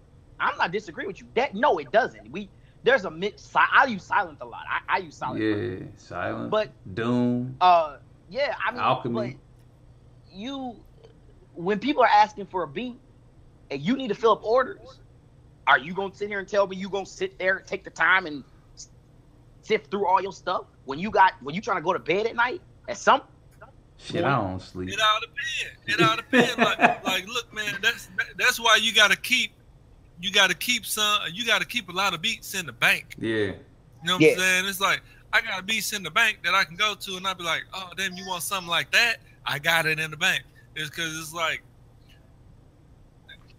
to be honest, it's like some days niggas just be trying to make as much shit as possible. So like you just trying to get ideas down. Mm-hmm. So it's like then, you know what I'm saying? It's like some beats you may add a little bit more than the other ones. So but it's like you just getting ideas down. Boom, boom, boom, boom, boom. You just banging them out, banging beats out. Like, but I mean, now these days, man, like I just did the review with Studio Link and the Chord Guru, and you have software now that literally gives you chord progressions. I mean, back when I fucking started even doing this music shit back in 2004, you know what I mean? Like, bro, it was no chord progression software. There wasn't no, you know what I'm saying? It wasn't no Autotonic and no. Yeah, you know what I'm saying? Like, it wasn't none of that shit, bro. Either you knew theory and you laid that shit down, you didn't. Or you had to hire a motherfucker who knew how to play them keys and get it in. That's just what it is, you know what I'm saying? That's what I was saying. You know? That's what I'm saying. All this shit so now everything is pretty simple. I mean, motherfuckers making beats in their phones and iPads now. I literally have the Maschine in my iPad, man, and when I'm out and about sometimes I feel like creating, I may start an idea or something in my iPad. Off the Maschine. You know what I'm saying? Software. And I transfer that shit over into Maschine. But, you know, it's just the way how music is being consumed and how people are able to make beats on the fly wherever they at now, man. I mean, it's a lot more accessible. They give you scales and keys and chords and all this type of stuff now. Yeah, to where anybody can just go and be a producer now. Literally. They can be a beat maker. You can't. Well, yeah. Beat maker. My bad. Let me correct that. Beat maker. Yeah. I don't think nobody want to be a beat maker, but I mean, it is what it is. Well, I mean, but it's a thin line between that shit. So it is. What really specifies the difference between a nigga that? Okay. Look, now you open up a whole new can now. You let me get you right there. What's the difference is? The difference is this. A beat maker, I'm just giving the beat. I'm making this beat, and I'm giving you a loop. A producer is just giving you guidance. A producer is chiming in and telling you this don't belong here. This is this. Producer the arranging is the actual and the creativity and the arranging and creativity of a beat. Yeah. Producer doesn't just range to making the beat. Producer, I might get your session, arrange your session, mix your session, engineer your session, take words and transform words and words, all type of shit, bro. That's a big difference between producer and beat maker. Yeah, it ain't no thin line. Your knowledge has to be keen to be able to be called a producer, period. Because, I mean, it's motherfuckers that'll tell you, man, I just make this shit. They don't even know what they did. They just press some buttons. But And check this okay, out. That's why motherfuckers like Puff is labeled as a producer. He don't fucking play no keys or nothing like that. But he knows how to arrange and put some shit together where it turns into a song. You see what I'm saying? So I mean, in that aspect right there, I mean, yeah, shit, he's a producer too, because how many hit records have he produced? Show motherfuckers how. Okay, yeah, that hook goes with that, and these ad libs, and you know, he's helped out with the beat arrangement and all that type of shit to actually shape that motherfucker into a song. Right. You know what I'm saying? It's about creating moments. It's not even about creating records. It's about creating moments. You know, I'd never considered Diddy a producer, but then again, I've never been a fan of Diddy. The industry they always solidified him as a producer. They always gave him the credit of that. I understand that, and I get it, but you know, I'd never considered him a producer. I considered him as a arranger. I never considered him a producer, but you know, again. And unfortunately, the sad part is the word producer is tainted. I mean, straight up. The word when we think producer, we think someone grinding. When the world when the world thinks a producer, they think of, oh, he just throwing stuff together. You know, you can make a basic beat. Producer. Yeah. Like I said, there's too many trash beats floating around. I got frustrated about a few months ago because I was shelling out content and people loved my stuff. And I was looking at this place I had on SoundCloud. Then I looked at another person's SoundCloud. Mm-hmm. That was in the suggestions bar. And I listened to some of his beats. And boy, when I tell you not one of them made a lick of sense, I mean that. But he was still shelling out more plays than me in less time. So I got frustrated. Now, I thought it was the marketing situation. And I started to go look this dude up, like see what was up. You know, maybe him or me could collab. It was literally just his SoundCloud. He have like an Instagram and all that extra stuff. So, and then I looked deeper into him. He produced a song for I guess someone he knew. I don't know. He was unknown, but he still produced a song for someone. Mm-hmm. And of course, he was trash. But it was. I mean, I'm blunt about it. Okay. It's still they were getting more plays and more praise for it. So. And everybody's calling him a producer. He produced this. Oh, this beat's hot. This beat's hot. It's not. Mm-hmm. But we're just considered producer. He's just considered a producer because he put a snare and a drum together. You know what I'm saying? Right. So So here's a good question then for you, then, Furl. Somebody left in the comment area, man. So what's everybody's opinion about DJ Khaled then? Okay, he is an arranger. He is a DJ of a DJ. That he is not a producer. He is not a DJ. He is Khaled. His name is Khaled. The man is a businessman. I just put that there. I mean, I call him a monster marketeer. You know what I'm saying? He's smart. He's a promoter. He's an attention grabber. That's what he is. He is the richest promoter ever. That's what he is. Ever. Period. And everybody loves him. Does not hold a candle to what DJ Khaled does. DJ Khaled has the whole world built up saying, oh yeah, I produced this. Meanwhile, back at the ranch, Metro produces stuff. Southside produces stuff.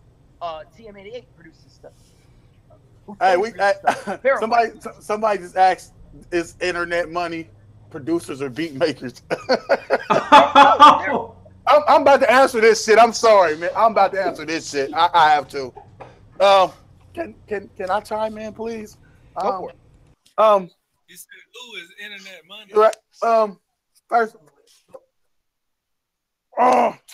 Oh man. Leave that alone, bro. Leave that alone.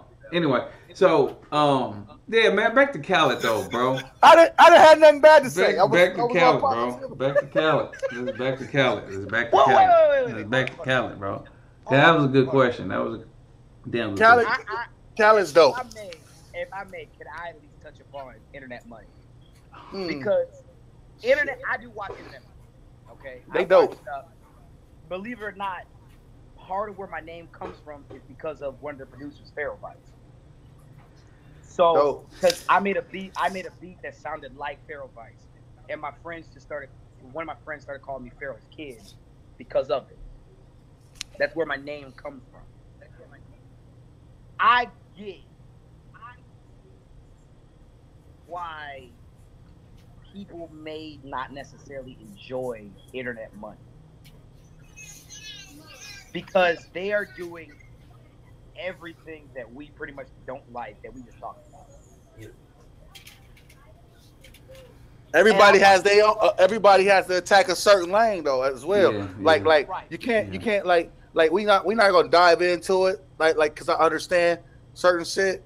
We won't dive into that conversation, but like the truth of the fact is, like at the end of the day, you gotta respect they in a position that we not in yet.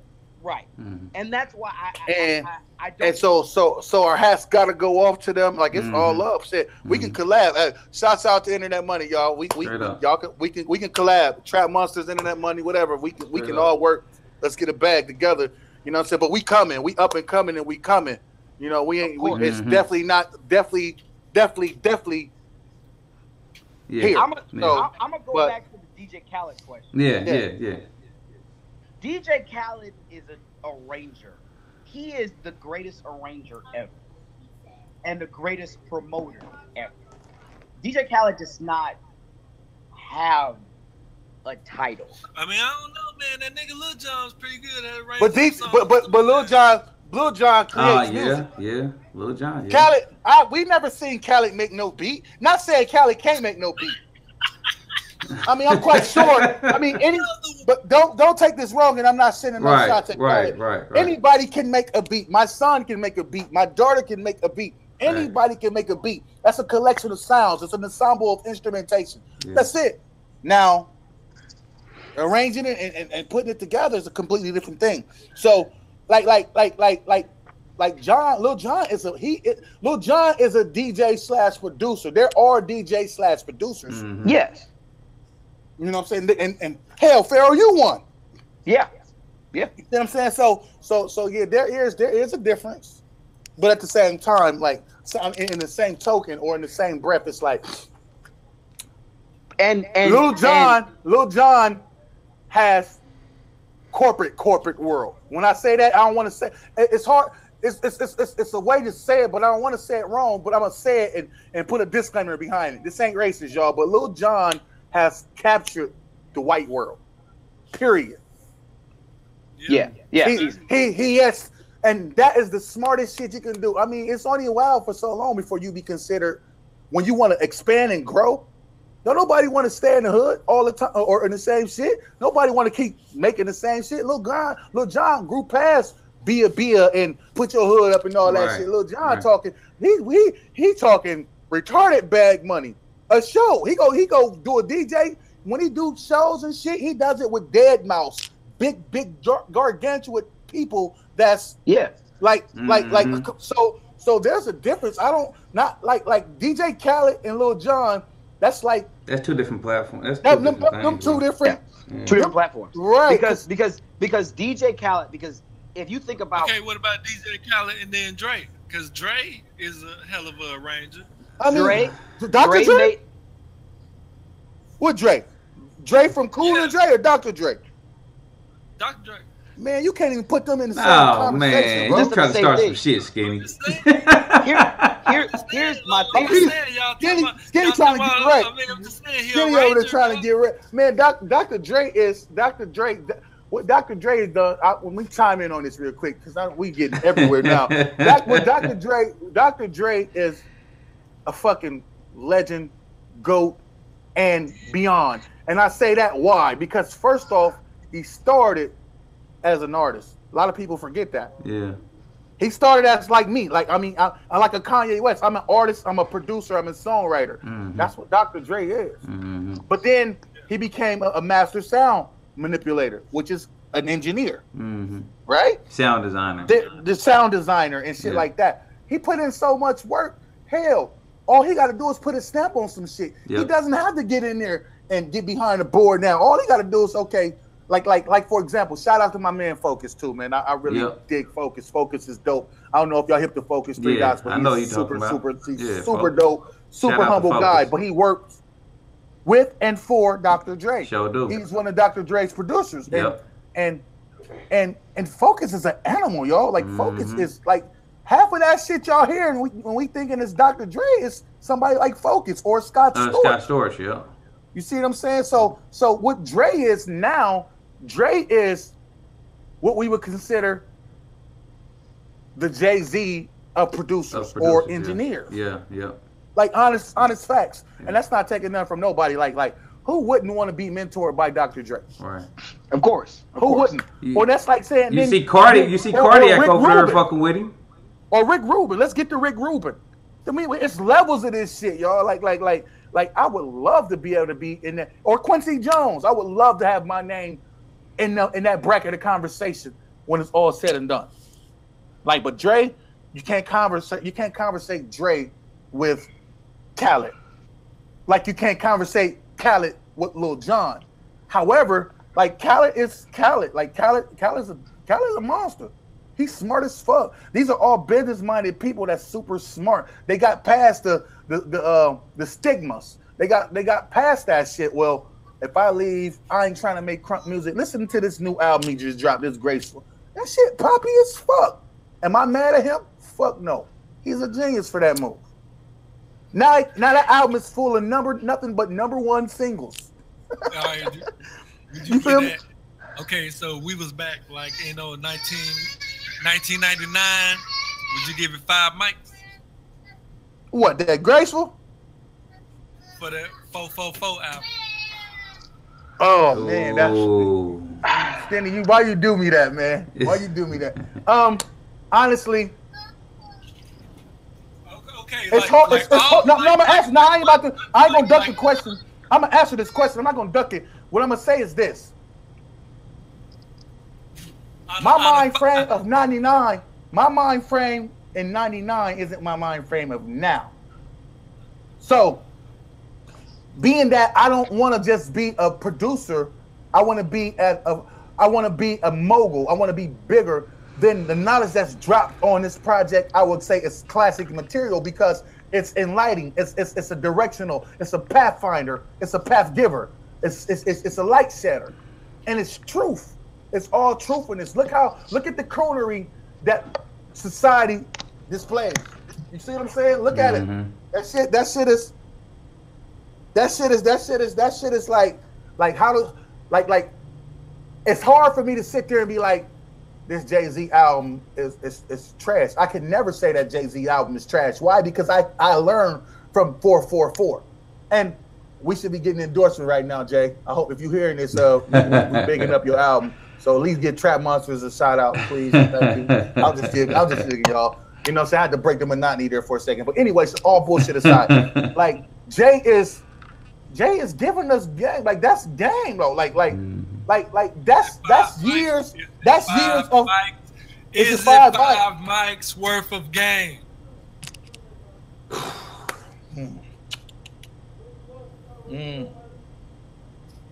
I don't know. It's hard to say. You know what I'm saying? Like you know what I'm saying? You got. I don't. All right, look. Because we got to factor in.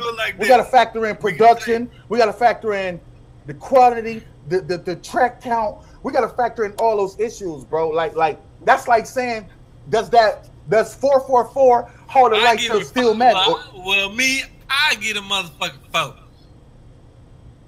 That's fair. I give it 4 mics. That's how you feel. Because that's how you feel. Yeah, that's how you feel. I mean, I feel like it's very good. I tell you what. To be real with y'all, I give it 4. I give it 4 for the older generation, but for the younger generation, I don't think they fucking with that shit, bro. I'm be real. They don't. The younger niggas, they ain't fucking with that shit, man. It's over their head. Yeah, it's over their head. It's going over their head. But it's truth in what you said too. If you under 30 years old, that shit going over your head. That's not true, because there's some people that's younger than 30 that want to be. Well, there is mindset. I'm not saying all under 30. I'm not saying it like that. I'm just look saying at what's the boy what's the boy we just was talking about? He just signed Famous Dex. You talking about Rich the Kid? Rich the Kid. Yeah. I mean, look at him. He on mogul shit right now. You think you think he's shunning that Jay-Z out? No. Because that's some shit somebody should have told him, but they didn't tell him that. But yeah, all right, yeah, true that, man. I mean, you feel me? If somebody would have told, think about all these artists that done signed these fuck ass deals, or these producers that done took these advancements and shit. It's no difference. Yeah. It's like if you'd have had that knowledge before they took these deals, some of these guys got hit records, bro, and they ain't even got $10 a rub or a pot to piss in. Because they took that $20,000 or $30,000 advance. They gave up all their publishing. They gave up all their rights. Motherfuckers don't even know that it's 200% in royalties. They think it's only 100%. No, it's not. Because it's two different sections of royalties. Yep. You see what I'm saying? Yep. So somebody trying to call. That's Pharaoh. That's Pharaoh. I'm going to have to add him in. You know what I'm saying? So that's like I feel that question, Skinny, but it's like in retrospect, bro, how do you can't but what album this year would you give 5 mics to them? Kendrick. Like would it be the K-Dot? Would it be the K-Dot? Would it be the J. Cole? Hands down Kendrick. J. Cole shit is close, but it's not. J. Cole, I felt like J. Cole dropped his album and wasn't really. So you'll give 5 mics to K-Dot over J-Hova? You said J. Cole. Oh man, I'm talking about Hove. I said Hove. I mean, facts is facts. It's a different. All right, so let me. Okay, hold on.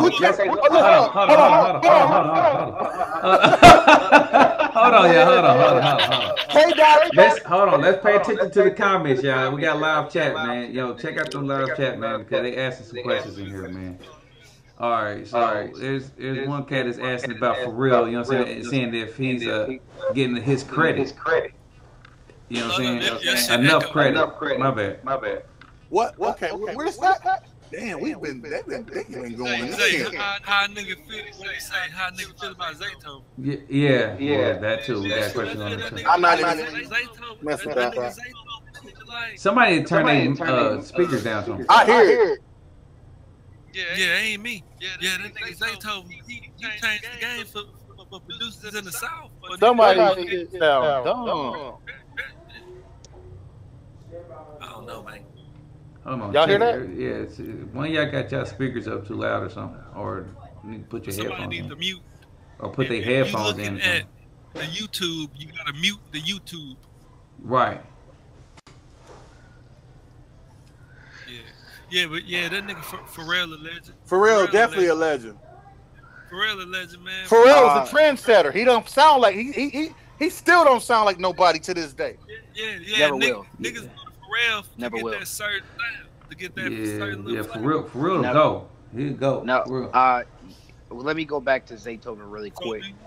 Okay, so you know, Zaytoven to me is. You already said. So you say, goddamn, Jay-Z ain't gonna get the 5 mics, but you say K-Dot get the 5 mics. You asked the overall question on that was, we got to look at what's being receptive right now. Okay, so, the young motherfuckers is listening to that whole K-Dot album. All the young motherfuckers not listening to listening to it, and old heads. A lot of niggas ain't listening to the K-Dot. I mean, I got a lot of niggas that look. Hey, that's the same thing. I'm by far the biggest Jay-Z fan there is, bro. Like I'm not against Jay at all. So it's like niggas ain't head over heels over K-Dot. I mean, I like K-Dot. Whoa. Nobody's head over heels over this Jay album either. I try to push K Dot onto some niggas, but then some niggas is just like Wait. Are they enlightened? Let me tell you what niggas say though. Niggas say all K Dot do is switch his voice up, do this and that. Wait. Hold up. Wait. Time out. I'm not saying this. K-Dot's a monster, bro. I'm just saying that this is the stuff that I gotta hear and deal with. Versus, all right. It's like, then when I ask the questions like, well, who you like then? And then they tell me something like, Uzi. Check it out. Kodak Black. Kodak, come on. Check it out. Hey. I was like, bro, this nigga. Kodak dope in his own right for his generation. Put it like that. Yeah. I mean, so wait.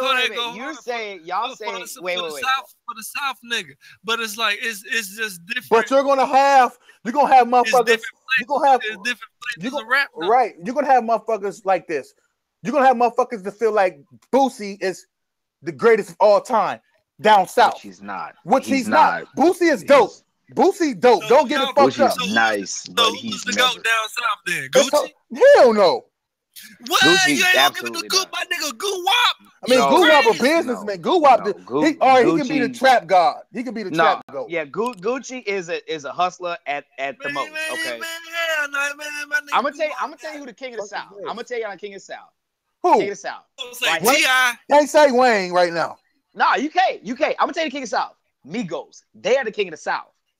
They financially, what they getting, the money. But we talking about who running the South. Name someone else coming out of the South that's really I'm not from down there, so I can't answer that, bro. But I go to school in Louisiana. Oh, shit, you know then. Exactly what I'm saying. Migos runs the South. They run it. Somebody just signed in and said Trey the Truth is the GOAT. And Trey the Truth hard as fuck. I'm not saying they're not hard. I'm saying we talking about unless who's running. Unless you a nigga from Texas, you really don't know about Trey the Truth like Truth. that. 3 stacks. 3 stacks. To be honest with you, 3 stacks. Think about it. If Andre. you think about from the straight up and down, people who are making hits and making money, Migos runs the South. Migos runs it. But that's commercial. That's a commercial viability though. That's why you saying that. Are we talking about of all time? But then look though, you got a nigga like Drake that can go to the South and run that shit too. So no. That's not what I'm talking about. I'm talking about people who are from there. Now I'm reading the comments and they say Future is running the South. Right, I see that. Future is not running the South. Let me just stop that right now. He high demand. Hey, that my nigga Future had it when he came out with Monster and they got that 56 Nights and they got that when that nigga does not run. Future does not run the South. That nigga Future had it for that year. Future runs the South when he sits there and decides to make reasonable music.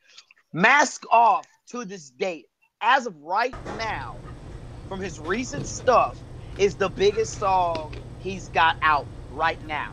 A few years ago, Future had a mixtape of straight heat, straight up and down. Future got one song really everybody bopping to.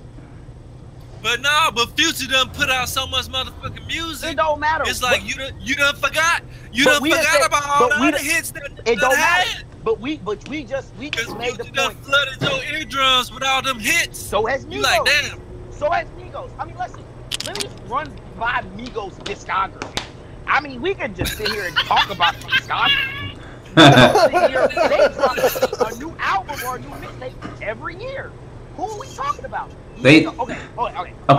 They set the trend. They did set a trend. Hey, nigga say that nigga. You can't speak too tough about them because they set the trend. Then everybody adopted. A nigga say that nigga Jeezy slept on. But then another nigga is saying that everybody is taking Future sound. I agree with that shit because everybody trying to do the. Nah, who took Future sound was motherfucking. Trying to take the Future. Who took Future sound was that motherfucking Designer. Panda. Yeah, Designer took his shit. And that's who kidnapped the sound. Yeah, that motherfucker kidnapped the sound. let me tell y'all. Let me just go through all the music that the Migos Migos stole have three had. six flow. God damn. Hold up. Migos. Let's Uh-oh, we talk about. popping, y'all. We popping over here, y'all. Let's My talk nigga about. say Let's talk. Let's talk about. Migos stole 3-6 flow. I don't know, man. Hey, when the Migos came out, it wasn't nobody doing that shit like Migos. That's just like when everybody stole Ace Hood flow. Ace Hood done this a fucking period. But that nigga Ace Hood had the motherfucking hits. Bro, But bro. If we talking about music, if we talk about hits, let us look at the Migos discography. Hold up. So let's think of. We gonna talk about just yeah, the 2014. Migos had hits. I'm We not gonna saying talk they about. ain't. But we But talk look about at who. But we talk about like straight up. Let's think about it. Struggle, handsome and wealthy. This is all 2014, might I add. 2014, 2015. Look at my dab. Everybody. All right. So after you do Migos, then you go back and you do Future's discography for the same amount of time. And But I bet okay. we gonna see who got more. But no, We gonna see who got more hits. No, wait, hold up. We gonna count it out. We gonna count out the Migos. Cause Migos got songs for days. They can literally just have 6 albums. I don't know if they sound like 3-6 though, man. I can't hear it. Hey man, I don't know. I gotta go bump Migos. 3-6. Migos got okay. Let's count all the hits. Hold up now. 3-6 started that motherfucking that shit on the big level or that turn up shit. Straight up. It didn't, but Migos no, perfected it. but I'm We saying, steady talking about all this extra stuff. We talk about all these old dudes that was out here really making it. Let's talk about the dudes that perfected it. Migos perfected it. Bad and Bougie, Slippery, T-shirt, Get Right With You, Callcast. What's the price? Look at my dad. Versace, Pipe It Up, Fight Night, Handsome and Wealthy, Kelly Price, Deeds, Cocoon, Brown Paper Bag, That Way, Dabba Ranch. Dabba Ranch was a song that they did for a chip. It was a chip. Let's stop for a second. The Migos make music because. hey, scoot up to your mic. If you gonna talk shit, scoot up to your mic. So we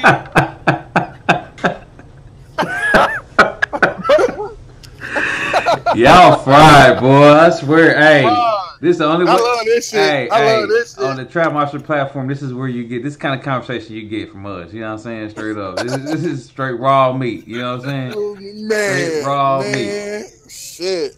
What the fuck? Yo, I'm not disagreeing with y'all. I'm not disagreeing. Clint Robinson said, "Who the fuck is Migos?" nigga, you know who Migos is, nigga. I'm not saying Migos is. That nigga got the ringtone and shit. I'm not saying Migos. They say Travo, DJ Travo. My bad, Phil. My bad, bro. I'm sorry. Travo said Future got songs with everybody that's popping. Migos, not so much. And only one Migo can rap. Which Migo is that, DJ Trav? Quavo. Or Offset? You think it's Quavo? Quavo. Or Offset? Do it look like I was left off Bad and Bougie? Me personally, I like Offset. He's raw. I like Offset. Offset be talking that shit. Man. No, that nigga Quavo be yodeling, goddamn it, when they put that auto tune on that motherfucker. Yo, they say our combo lit though on everything. I know, bro, for sure, man. But that's no. dope. Yeah, hey man, my nigga DJ Khaled did Ace Hood. Hey, a lot of niggas be saying DJ Khaled done did them dirty. But he did. Another nigga named Nino Brown be talking bad that on ain't DJ yours. Khaled. That was mine. We're here. Hold up. Yeah, here. Now I mean, I don't want to get because that's like some personal shit. You know what I mean? With Khaled and Ace Hood. So I really don't even want to. I mean, like that could be like iffy joint. My nigga, but I don't know how my nigga. Everybody stole Ace Hood flow. Ace Hood came out on some monster shit. My nigga was back in Ace Hood. He was back and it was like you ain't see Khaled without Ace Hood. And then it's like, what the fuck happened to my? What happened? What happened? Let me chime some shit in. When you grow and you realize shit ain't what it's supposed to be, and you address it, motherfuckers don't want you to have your blinders off, bro. Regardless, I don't give a fuck if it's the biggest person in the industry. Once you show them that you ain't blind, that your third is open, Of course, it's gonna be some ruffled feathers. Of course, there's gonna be some standoff shit. Of course, a motherfucker gonna feel like, damn, bro, I held you on this level right here, and you shitting on me. How come I'm not here? I mean, the facts of the matter is, if you look at the work of Ace Hood was grinding, but Khaled kind of put Ace Hood on the bigger platform to say. Now, I don't even know these guys' situation. I'm like, like I said, it's not my business. However, it's not hard to tell that Ace Hood found the truth. He found the light in his situation and addressed this situation like, big bro, this ain't right, or whatever the case may be, and address that. And then motherfuckers felt some type of way. As a man, you mean to tell me, Skinny, as a man, you mean to tell me, if we all in a partnership, if let's say me and you started Donnie Brasco Chicken, whatever, just using some type of hypothesis right here. We started Donnie Brasco Chicken. We built this shit together, and no, we gonna say we started that blunt roll company right there. You wrote next week, bam. We bought some sweets, bought it to a stock of sweets, but yet I know the motherfucker that farms the tobacco leaves to make these, and I don't tell you this. So I got some side shit going on to the side. And yet we partners. You trusted me to tell you what's going on, and I don't tell you this shit. You mean to tell me you're going to be like, okay, cool. You're going to feel some type of way, and you're going to address that shit to me, right? I mean, yeah. I mean, straight up. But see, now the difference is, me being who I am, I'm mindful that eventually you're going to say some shit to me. As a man, I'm able to accept what you got to say. You know what I'm saying? Because I did some wrong shit, or I did something wrong. Most people not like that, bro. Man, if you telling me it's no different than Birdman, Wayne, all that shit. Wayne like, shit, my money ain't right. Even though Birdman like, shit, I done gave you hundreds of millions. Wayne know what he's supposed to have had. You see what I'm saying? It's all the same type of shit. This shit gets addressed now. Do motherfucker feel some way? Should you address it publicly? No, you should address it amongst your peers, amongst your person. And I think that's where all this shit goes wrong at. A lot of people say Ace Hood got shitted on. I think Ace Hood got shitted on, but it's who's the cause of him being shitted on. Nigga Ross did not fall off. Nah, Ross didn't fall off. Who said Ross fell off? Somebody said Ross fell off. Hell no. Nah. That fat nigga be rocking. Shit. He's owning some shit around that motherfucker wing stops and liquor and all kind of shit. He on business shit. Ross, yeah, he on his business shit right now. He'll drop some music in a while, but he's on his business shit. I'm about to send a group message, y'all. All right, so look, check this out. I got a question real quick. All right, so the Tupac movie, do y'all feel that did justice on his legacy, or do you feel it made him look like a sucker? It left a lot of unanswered questions. It left a big void in what we thought we knew about Pop, in my opinion. I mean, to me, it fucking made Pac look like a fucking punk, man. To me, it made it look like they were punking that nigga, man. I'm like, damn, this shit ain't doing Pac no justice. I mean, because what we didn't see, we never heard of Pac accepting bullshit. I never knew there was going to be a Death Row East. I never knew that. What? Yeah. Like, I never knew that, but I'm not going to... I still haven't even watched the movie. I'm going to tell you the truth. I've never even watched it. I haven't even watched the movie, so I can't comment on this shit. Nah. Okay, yeah. I just had to quick chime in on that and shit. I just watched that shit the other day, man. So I don't know. That shit got me going. Yeah, for real. Yeah, let's check out some of the comments, though. So is Pac the GOAT, or... Oh, hell yeah. I'm not even going to answer that. Because I feel different. Okay, well, I like Pop. You feel that? Yeah. Okay, so I wasn't. So for you, I'm not pronouncing. I'm not. Is Biggie the GOAT for you? But see, it goes deeper than Biggie. It goes to Big L. I can get deep. Is it Scarface? I can get the. We can get the. But see, you got to think about it, bro. Like for me, my musical endeavors is either East Coast or Midwest music. Far as what I listen to at my growing point in life. You see what I'm saying? The shit that I dealt with, you know, for my dad being back and forth from Jersey and all that shit. So it's like, these are roots to me. Like I've been around and I'm not from Jersey or New York. I'm from Ohio. However, it's Midwest rooted for me in that. and I was into motherfucking Wu-Tang.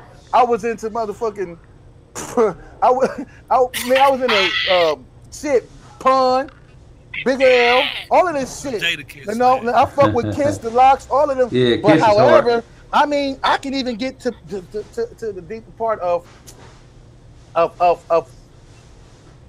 man, like my music roots is just different. Like, but I fuck with Scarface. Ah, hell yeah. You fuck with Face? Face, hell yeah. You fuck with, all right. It's another nigga that's been in the game for a long time. Do you fuck with 40 E40? You fuck with Tech Nine? Of course. Ah yeah, Tech hell Nine's a yeah, monster. yeah. These are y'all all- fuck with Crooked Eye? You fuck with Crooked Eye? Crooked Eye was nice. Y'all fuck with A Boogie with the hoodie? I really dove into him. I never even really. He's even, alright, man. My son niggas ain't fucks fuck with his A music. Boogie. I never listened My to nigga it. A Like, Boogie, my nigga A Boogie go hard, bro. That nigga A Boogie go hard. outside of what I heard, Oh, on he like fried, songs that's being pushed, I really never listened to an album of his. Like, I'm just being honest. Well, like, I don't think he got no album now, but I know he got his little single yeah. So, with Kodak Black on it. That mhm. motherfucker pretty nice now. Man. I mean, it's clear and evident we got different tastes in music preferences. I mean, but look, not really, like, because I listen to everything from the west to the east to the south to. Let's actually. Did you fuck with? Who know about the Jacker? I fuck with T Grizzly. Right. But let's. Who do you know about the Jacker? You hip to him? Who? The Jacker. Where he from? I mean, they rooted from Akron, but Jacker was out in Cali. Well, the people I know is from Akron. You know what I'm saying? Or should I say, it's from Akron. But Jacker is part of them, like Ampachino and them. It's a lot of people that go hard that nobody know about, bro. Besides certain like carded individuals. You know what I'm saying? What about Nipsey? He a known name. Nipsey an animal. Nipsey is slept on. I mean, I'm just saying, like, this shit can go for circles. What about Mickey Facts? Like my nigga, the Game. Y'all fuck with Game? I mean, everybody fuck with Game, I believe, outside the shit. You know what I'm saying? When he on social media rants.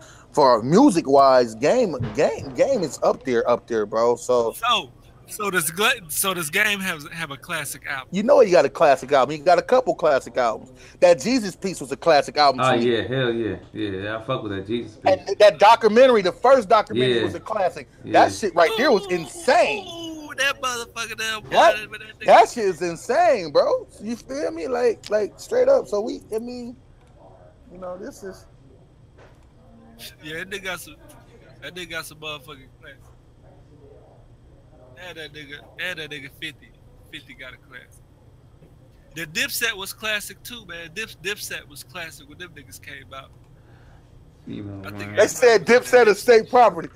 Fuck, that's hard. I'm a Dipset fan more so, but I fuck with Beans though. I fuck with Beans though, but Dipset is like, that was my man. Beans in his feelings. Yeah, but Beans still an animal. I don't give a fuck what Beans.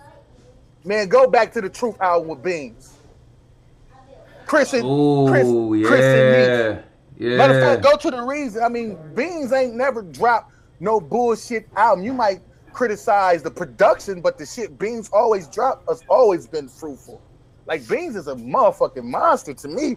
And I don't even care about all that big shit that was going on. I'm talking about musically. So look, would you take Beans or would you take Noriega? Man, shit. I mean, but I listen to CNN. I know what Noriega started. I'm talking about from Super Thug on up. From what to sometimes I need to ride and smoke.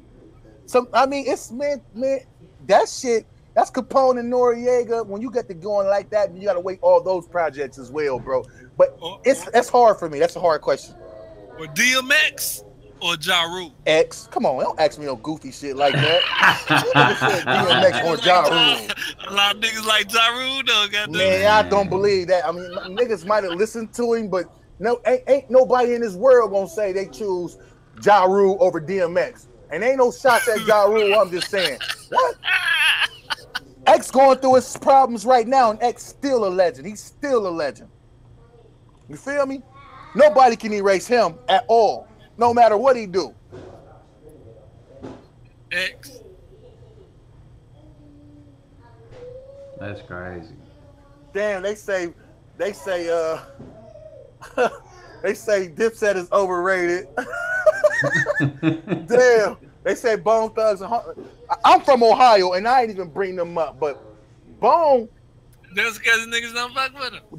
But that's not true. They don't. No, I'm playing with Bone Thug was straight.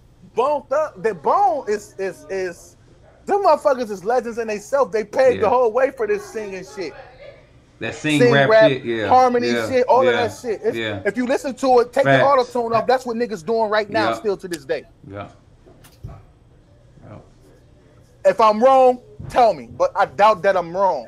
That's facts right there.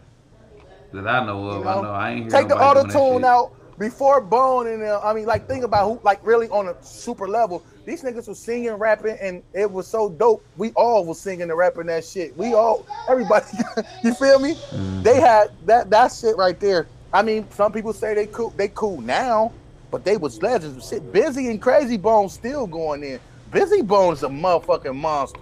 Crazy's a monster. Yeah, that nigga Busy go hard. And I'm just saying. This nigga here say Busta Rhymes. I feel like Busta Rhymes. Busta Rhymes is in the GOAT conversation to me. I mean, yeah, man, you can't, man, boss. Listen, you can't, man, boss. Go back, bro. Go back. Go to Boss's. I have to put him a step under the GOAT. Oh man, he in the GOAT conversation, bro. Boss, man, listen to this man. It's an almost GOAT column. I would have to put him in the almost GOAT column. The almost GOAT. You know what I'm saying? Like, what kind of shit is that? Busta Nice, he almost go. Like I feel like he ain't have enough hits. You know what I'm saying? What do you mean he have enough? Dude, with this nigga Busta had hits. Man, go look at his track record. This dude sold over 100-something million records, bro. Look, listen. Don't get me wrong. I'm not saying he didn't have hits. What? This man? Drake has more hits than him. No, the fuck he don't. You crazy as fuck. Bro, you better check these albums out. Drake only dropped 3 albums, bro. 4 albums. Exactly. I mean, every album Busta Rhymes dropped from your hands, my eyes.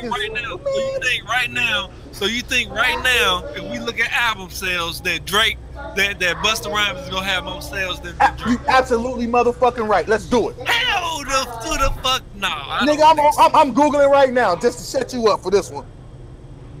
I don't think goddamn. Busta Rhymes went. Man, all right, man. What about Eminem though, man? Check out the comments, man. My guy asking about Eminem and T-Pain. But see, that's a no-brainer. Exactly. You know what I'm saying? Certain shit you don't gotta answer, bro. But hold on. But the T-Pain, man, I don't know about T-Pain, bro. I don't know about that. I don't know. T-Pain? Yeah. What about Pain? He said T-Pain. Man. What about T-Pain? Oh, okay. I guess, but I don't know what the question is really. What he's really asking, man. Busta, what? Busta Rhymes got more than 5 platinum albums, bro.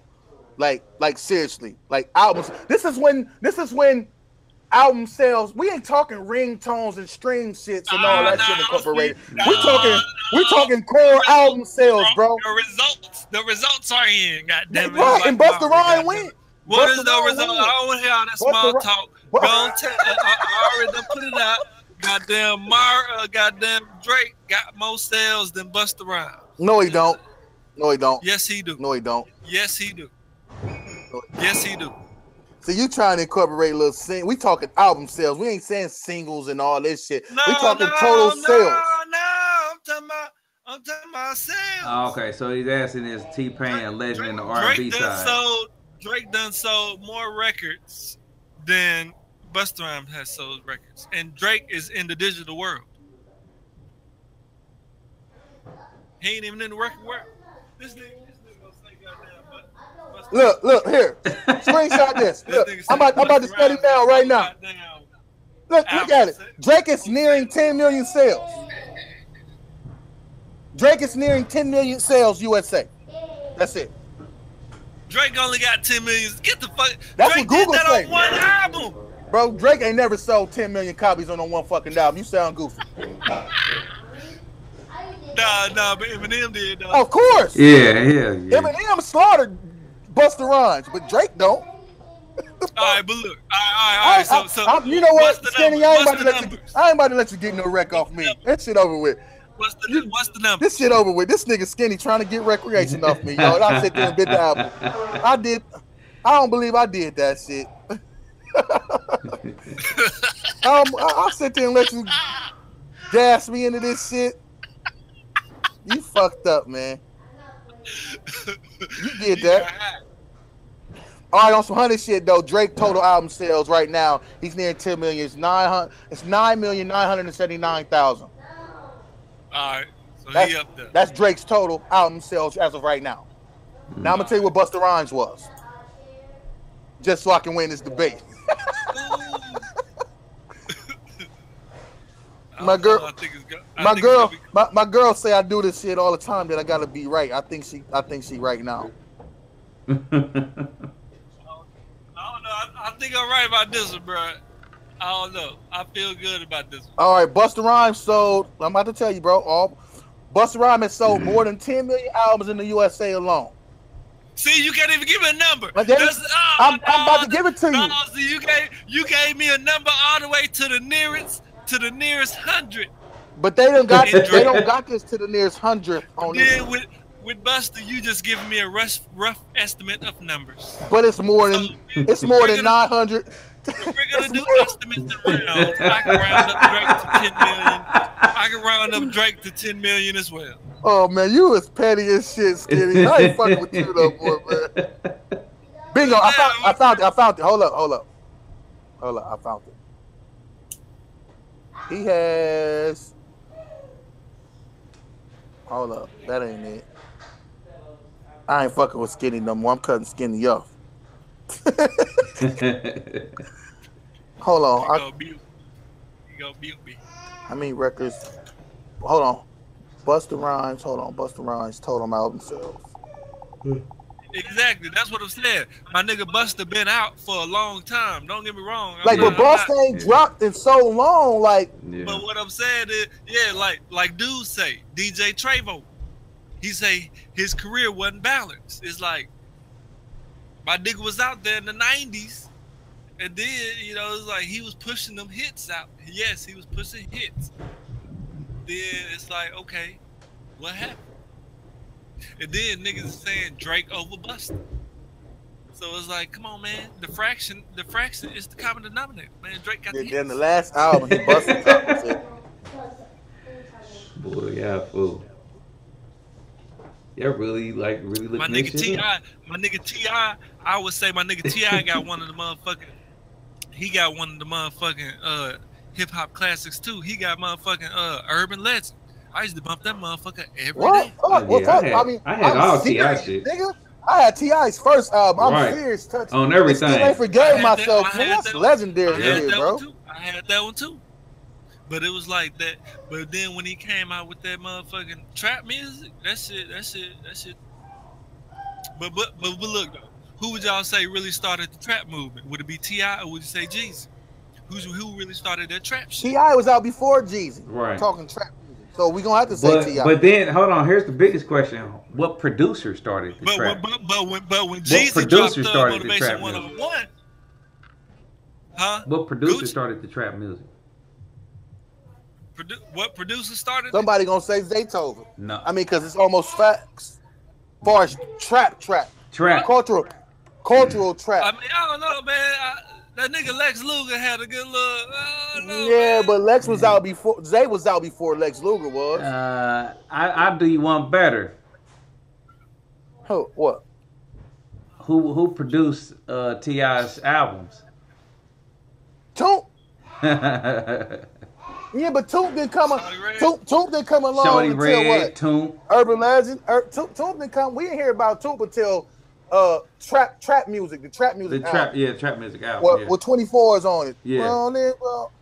So I mean, I don't know. I mean, all them niggas is monsters, and they like Toomp is a whole different type of producer though. Like Toomp is big to me. Like on the producer side of shit. Should I say? Like I mean, because his shit was deeper than just 808. Toomp got deep. Then you can talk about Jazzy Faye. It's so many of them down that way, bro.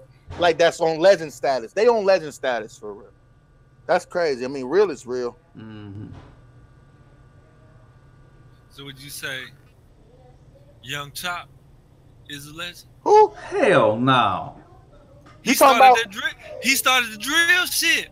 He didn't start that shit, he didn't bro. Start drill. He just blew. He just got famous off of the shit. They got famous on that. Chop dope though. Shit. Who started drill shit? Chop dope though. We gon' chop dope. He dope, but he ain't start the whole that shit. Nah. Who started the drill shit then? Man, I don't know. I think that's some Chicago shit. Actually, I think Pharrell would have asked you that. He's in Chicago. He would have answered that easily for you. But you know, I mean, shit, man, it is what it is. What's that, Juicy J? Nigga Manny Fresh. Y'all fuck with Manny? Ooh, hey, you know what? Now that's a legend too, though. Who? Manny. They just put Manny up here? Nah, they ain't put him in the thing with. All right, so if y'all had a top 5 for producers, who'd be your top 5? My top 5? Should we type these in the comment sections, yo? That's so we can all see this shit, so they can know who said what. See your producer top 5. Man, get the title. Let me see that shit. Nah. We're gonna start off with Skinny first. You start off, Skinny. Go ahead. Cause I'm gonna say my top. I'm gonna say my top 5 is. Nah. Don't type it in there. Hold on. Be solidified. Hold on. All right, cool. I'm gonna type mine in first. Oh shit.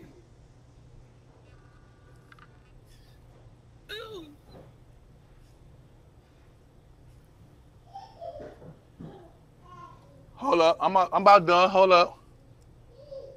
Nah, don't type it, cause the video got to go up on YouTube. You better off just saying it. We gonna say it, cause they ain't gonna be able to see the chat after the video end. You might as well say it. Oh, okay. Well, fuck it. Mine is Shooter, King the Plug, Skinny G, motherfucking Feral Kid, Taylor Boy Beats. And everybody else that's in Trap Monsters. There we go. That's how you kill that. That's my top 5 too. Right. I don't hear no top 5. You know what I'm saying? But the top 5 outside of our group, what's your top 5? Shit, I ain't really get to dive into everybody's shit like that just yet.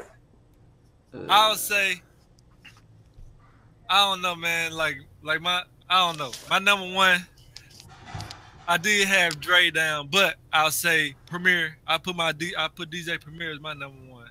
He hot. Premier's a legend. Then I go with my number 2. I'll throw Dre in there at number 2. I'll throw my nigga Scott Storch in there at number 3.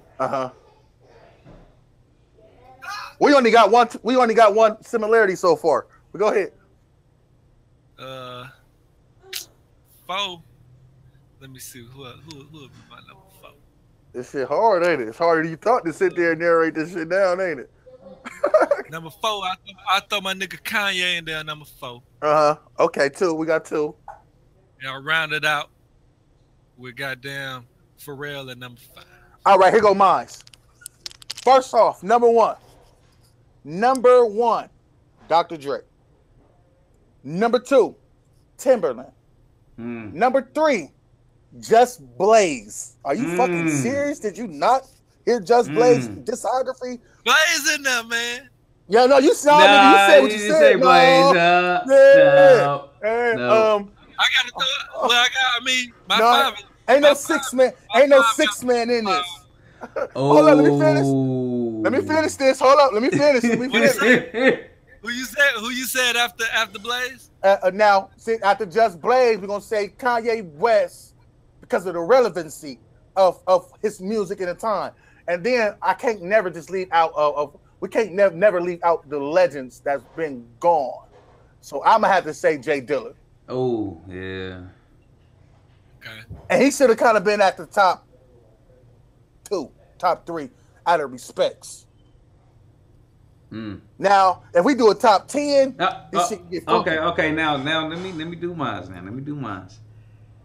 I'm gonna start off with Jay Dilla because he was that's the go right there. Dre. I'm gonna do Cardiac. Cardiac, nice. Cardiac. Ron Leslie. Yeah. On that R&B shit. Yeah. I forgot about him. Yeah. Damn, I forgot Black Child. Man, damn. Dark Child with some more shit. See, this ain't fair. This top 5 shit ain't fair. And then my bad, bro. Then I probably would go with Who you just said last?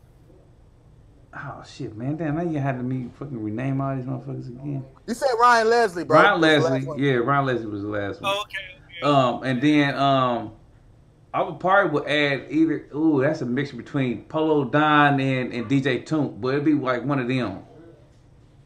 It would be like one of them on that. But I mean, yeah, that'd be mine. I want to do my 5 again, man. Let me do my 5. Nah, bro. No. Yeah, you done, baby. You hang that shit up. You done. You got to dry it on out. You done. You're done. It's forever in the air, man. You're done. Let me make a trade. Nah, you're done. There ain't no baseball cards over here, Playboy. You're done. Man, I gotta trade out one of my 5s, man. I'm gonna take Scott Storch out and I'm gonna put my nigga Zaytoven in there, man. I feel that. I could give you that. I mean, but Scott Storch is he in the top tier. He just not in the top 5. My nigga Storch is definitely in the top 10 though. Yeah, I can say that. Yeah. Ooh, Knife Wonder. Ooh. Oh my God, we slipping, man. High tech. Yeah. Motherfucking. Yeah. DJ Payne 1. No ID. No ID. No ID. Yeah. He slipping. How the fuck we slipped that? Yeah, we got Timberland. Should've said Tim. I like Tim too, but I think I would have went for his in-house producer. What's dude's name did work with Tim? It's a couple of them. We talking about Sound Oracle? Yeah, Sound Oracle. I would have had. Sound designer though. He is sound designer. But he make beats too though, bro. Missy Elliott though. What the fuck? Yeah. What? Nigga, Eminem make beats. What do you mean? Missy produced a lot of Aaliyah shit, a lot of Timberland and Magoo shit, a lot of Genuine shit. Yeah. Justin Timberlake shit. Missy? Yeah, Missy Cole. Fuck, bro. Yeah. Nah, bro. I don't fuck with that. I don't fuck with Mike Will. I don't fuck with Mike Will. I don't fuck with Mike Will. Somebody put Mike Will up there? Yeah, I don't fuck with Mike Will. You know what, Mike Will? He cold if he got the ear drummers with him. He cold if he got the ear drummers with him, but by himself, man, he's. Yeah, I wouldn't put Mike Will in. Nah, I wouldn't put Mike Will in there, bro. Nah, hell, fucking nah. That's like saying, would you put DJ Mustard in your top 10? No. Hell, fucking nah. He not even top 20, dude. He not even. I mean, he got slappers. Man. He got slappers. He make bangers though. He got slappers, but you know what I'm saying? It's like he got they the same. But he got a lot of scrutiny going on his shit too though. And somebody else say they made all that shit that put him on top. Damn. Yeah, Justice League is cold too though. But then there's another beat group too though that Jay-Z used to fuck with. Cool and Dre dope. It's the Olympics or some shit. What's they damn Olympics was good. But they that was Rick Ross that fucked with the Olympics. Nah, Jay used to fuck with them too. Jay was fucking with them. And Lil Wayne, I don't remember hearing. I ain't never heard no shit from the Olympics with Jay-Z on it. I think Jay was fucking with him too. I think they got a couple placements with Jay too. Yeah, man. So. But this was interesting. This was fun. Yeah, it was pretty dope, man. I'm going to go ahead and play some beats. Definitely. Shit, go ahead and play something. Why y'all go ahead? I mean, shit. How We gonna go ahead and close it out. You know what I'm saying? How we gonna play this shit for it to without it? I mean, because it is still. If you turn this on, should I say, the speakers up loud, and then we still talking on the chat. It's gonna do it. If you through that your shit computer, gonna do that dumbass sound. Yeah. If you through your computer, it's not gonna work. It's not gonna work like that. It's gonna have bad mic bleed and shit. Yeah, it's gonna feedback. Yeah. Oh man, we forgot Havoc. Damn, I just seen that. Right. Havoc. Yeah, Havoc is nice too, though. Havoc is nice. And they say, what about sounds? You know what I'm saying? So, yeah, what man. VSTs y'all rocking, man? What VSTs y'all rocking? Yeah, actually, yeah. What VSTs y'all working in, man? Trying to figure out if we can do some presets for y'all VSTs. Is we still live or not? Yeah, we still live. No, we still live. I was asking them a question like what favorite VSTs they like and what kind of presets, you know what I'm saying, like that they like out here and shit right now. Right. Y'all name y'all top 5 VST that y'all want to see each NKS files for. Shit like that. Or presets.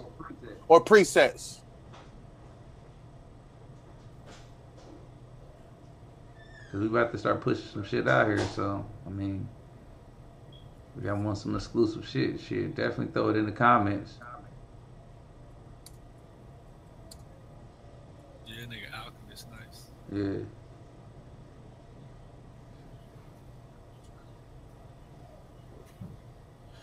Hold on. They just asked us about how we feel about speaker knockers. They nice. And then they asked about the Try Me beat, which is DDS.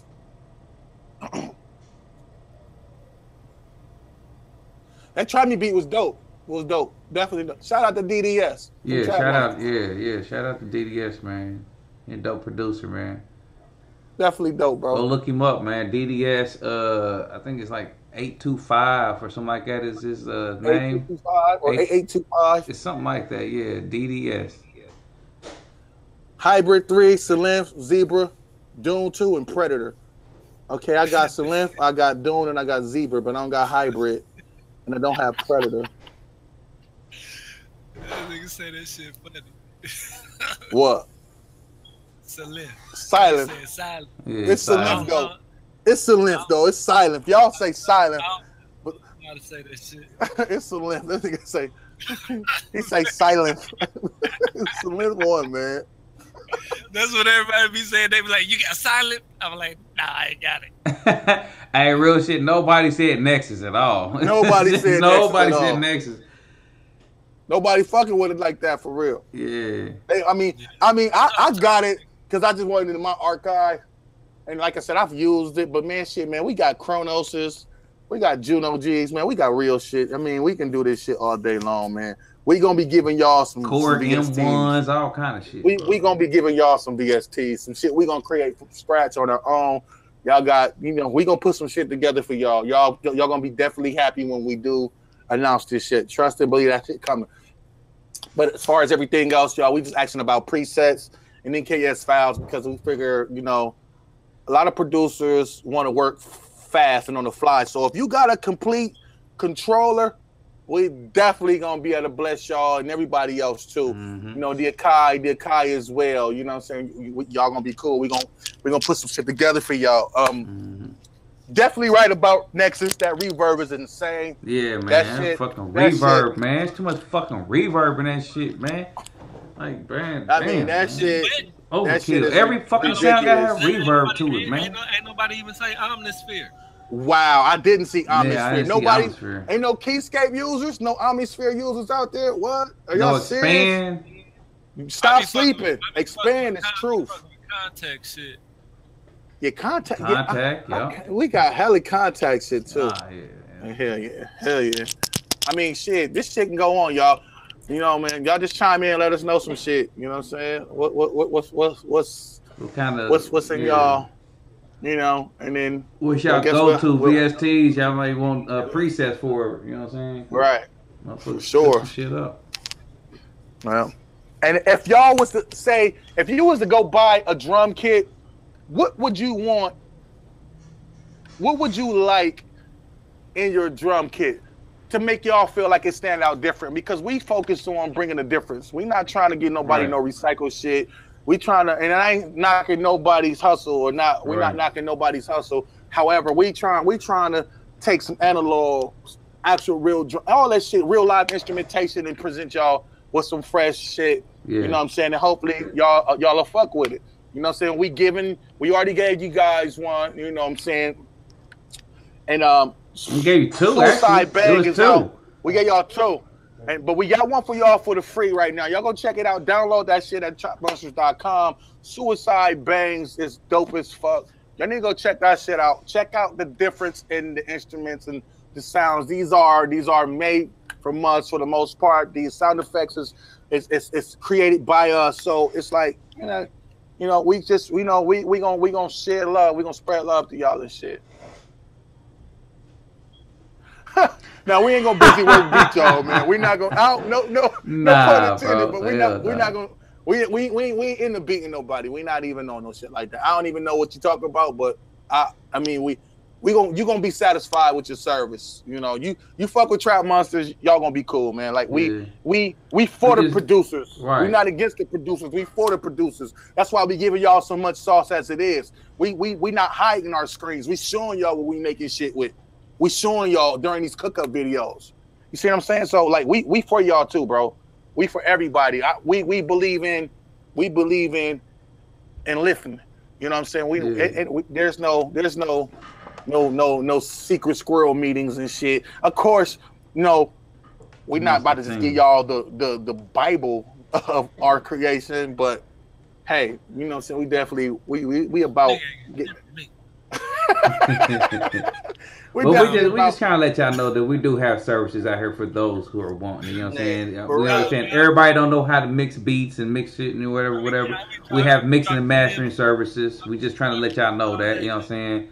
Right. And voice tags. If y'all need voice tags, if you're a DJ or whatever, you need voice tags, or a producer need voice tags, or if you got a product you trying to sell or whatnot, you need some voiceover work for your product. We have people that's able to do that type of stuff. You know what I'm saying? So we just trying to let y'all know. We gotta feel. We can do Excel, bro. Actually, you know what? You know what, bro? We have a third party Excel pack too, though, on the site. Yep, it's on the site. Let me go look at the name real quick. I think it's shit. It's like, let me see what the fuck the name of it is called. Let me go on the site real quick. Hold tight. Cool. Yeah. And I'll let y'all know what the name of that is. We definitely, bro. Look at this, man. What is the beef though? Look at this shit. Read that, bro. Just read the screen. Read the Just read the comments, man. I just got a beat tag. Wait, That's dope. I appreciate the support, though, bro. It's for the outputs Exhale presets. It's called Kill Switch on www.trapmonsters.com. It's called Kill Switch. So what I'll do, go get that. Yeah, go get that. It's Kill Switch. It's some shit we released a little while ago, whatnot, but it's definitely some sauce in there, man. If y'all looking for some third party shit for Exhale.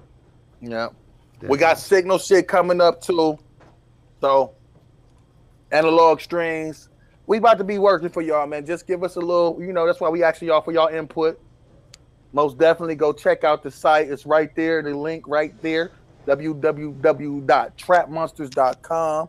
Click that link, and then, it's going to be a lot of sauce and content being uploaded here coming up soon. Trust us on that. You guys won't be let down. I'm saying we loop packs coming too. Don't forget it. Forgot to tell y'all loop packs. MIDI packs. That's coming too. Contact libraries coming soon. All that shit. Everything's coming soon. Appreciate that, bro.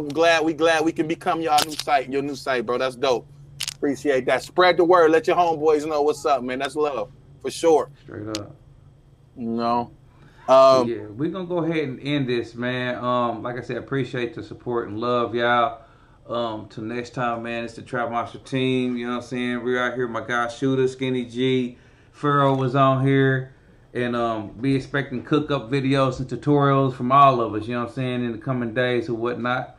So until next time, like I said, and then too though, keep an eye out on the podcasts too, because we're gonna try to do these things once a week too, you know what I'm saying? So until next time, man, hey, this is your Trap Monsters right here. Can I chime in one more? Go ahead, bro. Subscribe, listen, like, watch, subscribe. Check out everybody's pages. Yeah, go check out the content that's check out King the Plug. Check out Taylor Boy. Check out TB Beats. Check out Just a Chaotic Beats, which is me, Shooter. The Icons. The Icons. We got it's so many of us. Like yo, just, all you gotta do, you know what I'm saying? is go to the Trap Monsters TV and you'll see the corresponding pages attached to it, y'all. Yep. It's love, we respect. It's everybody. We thank y'all for chiming in. Big bro, you can take us out of here. All right. We out. Peace. Boom.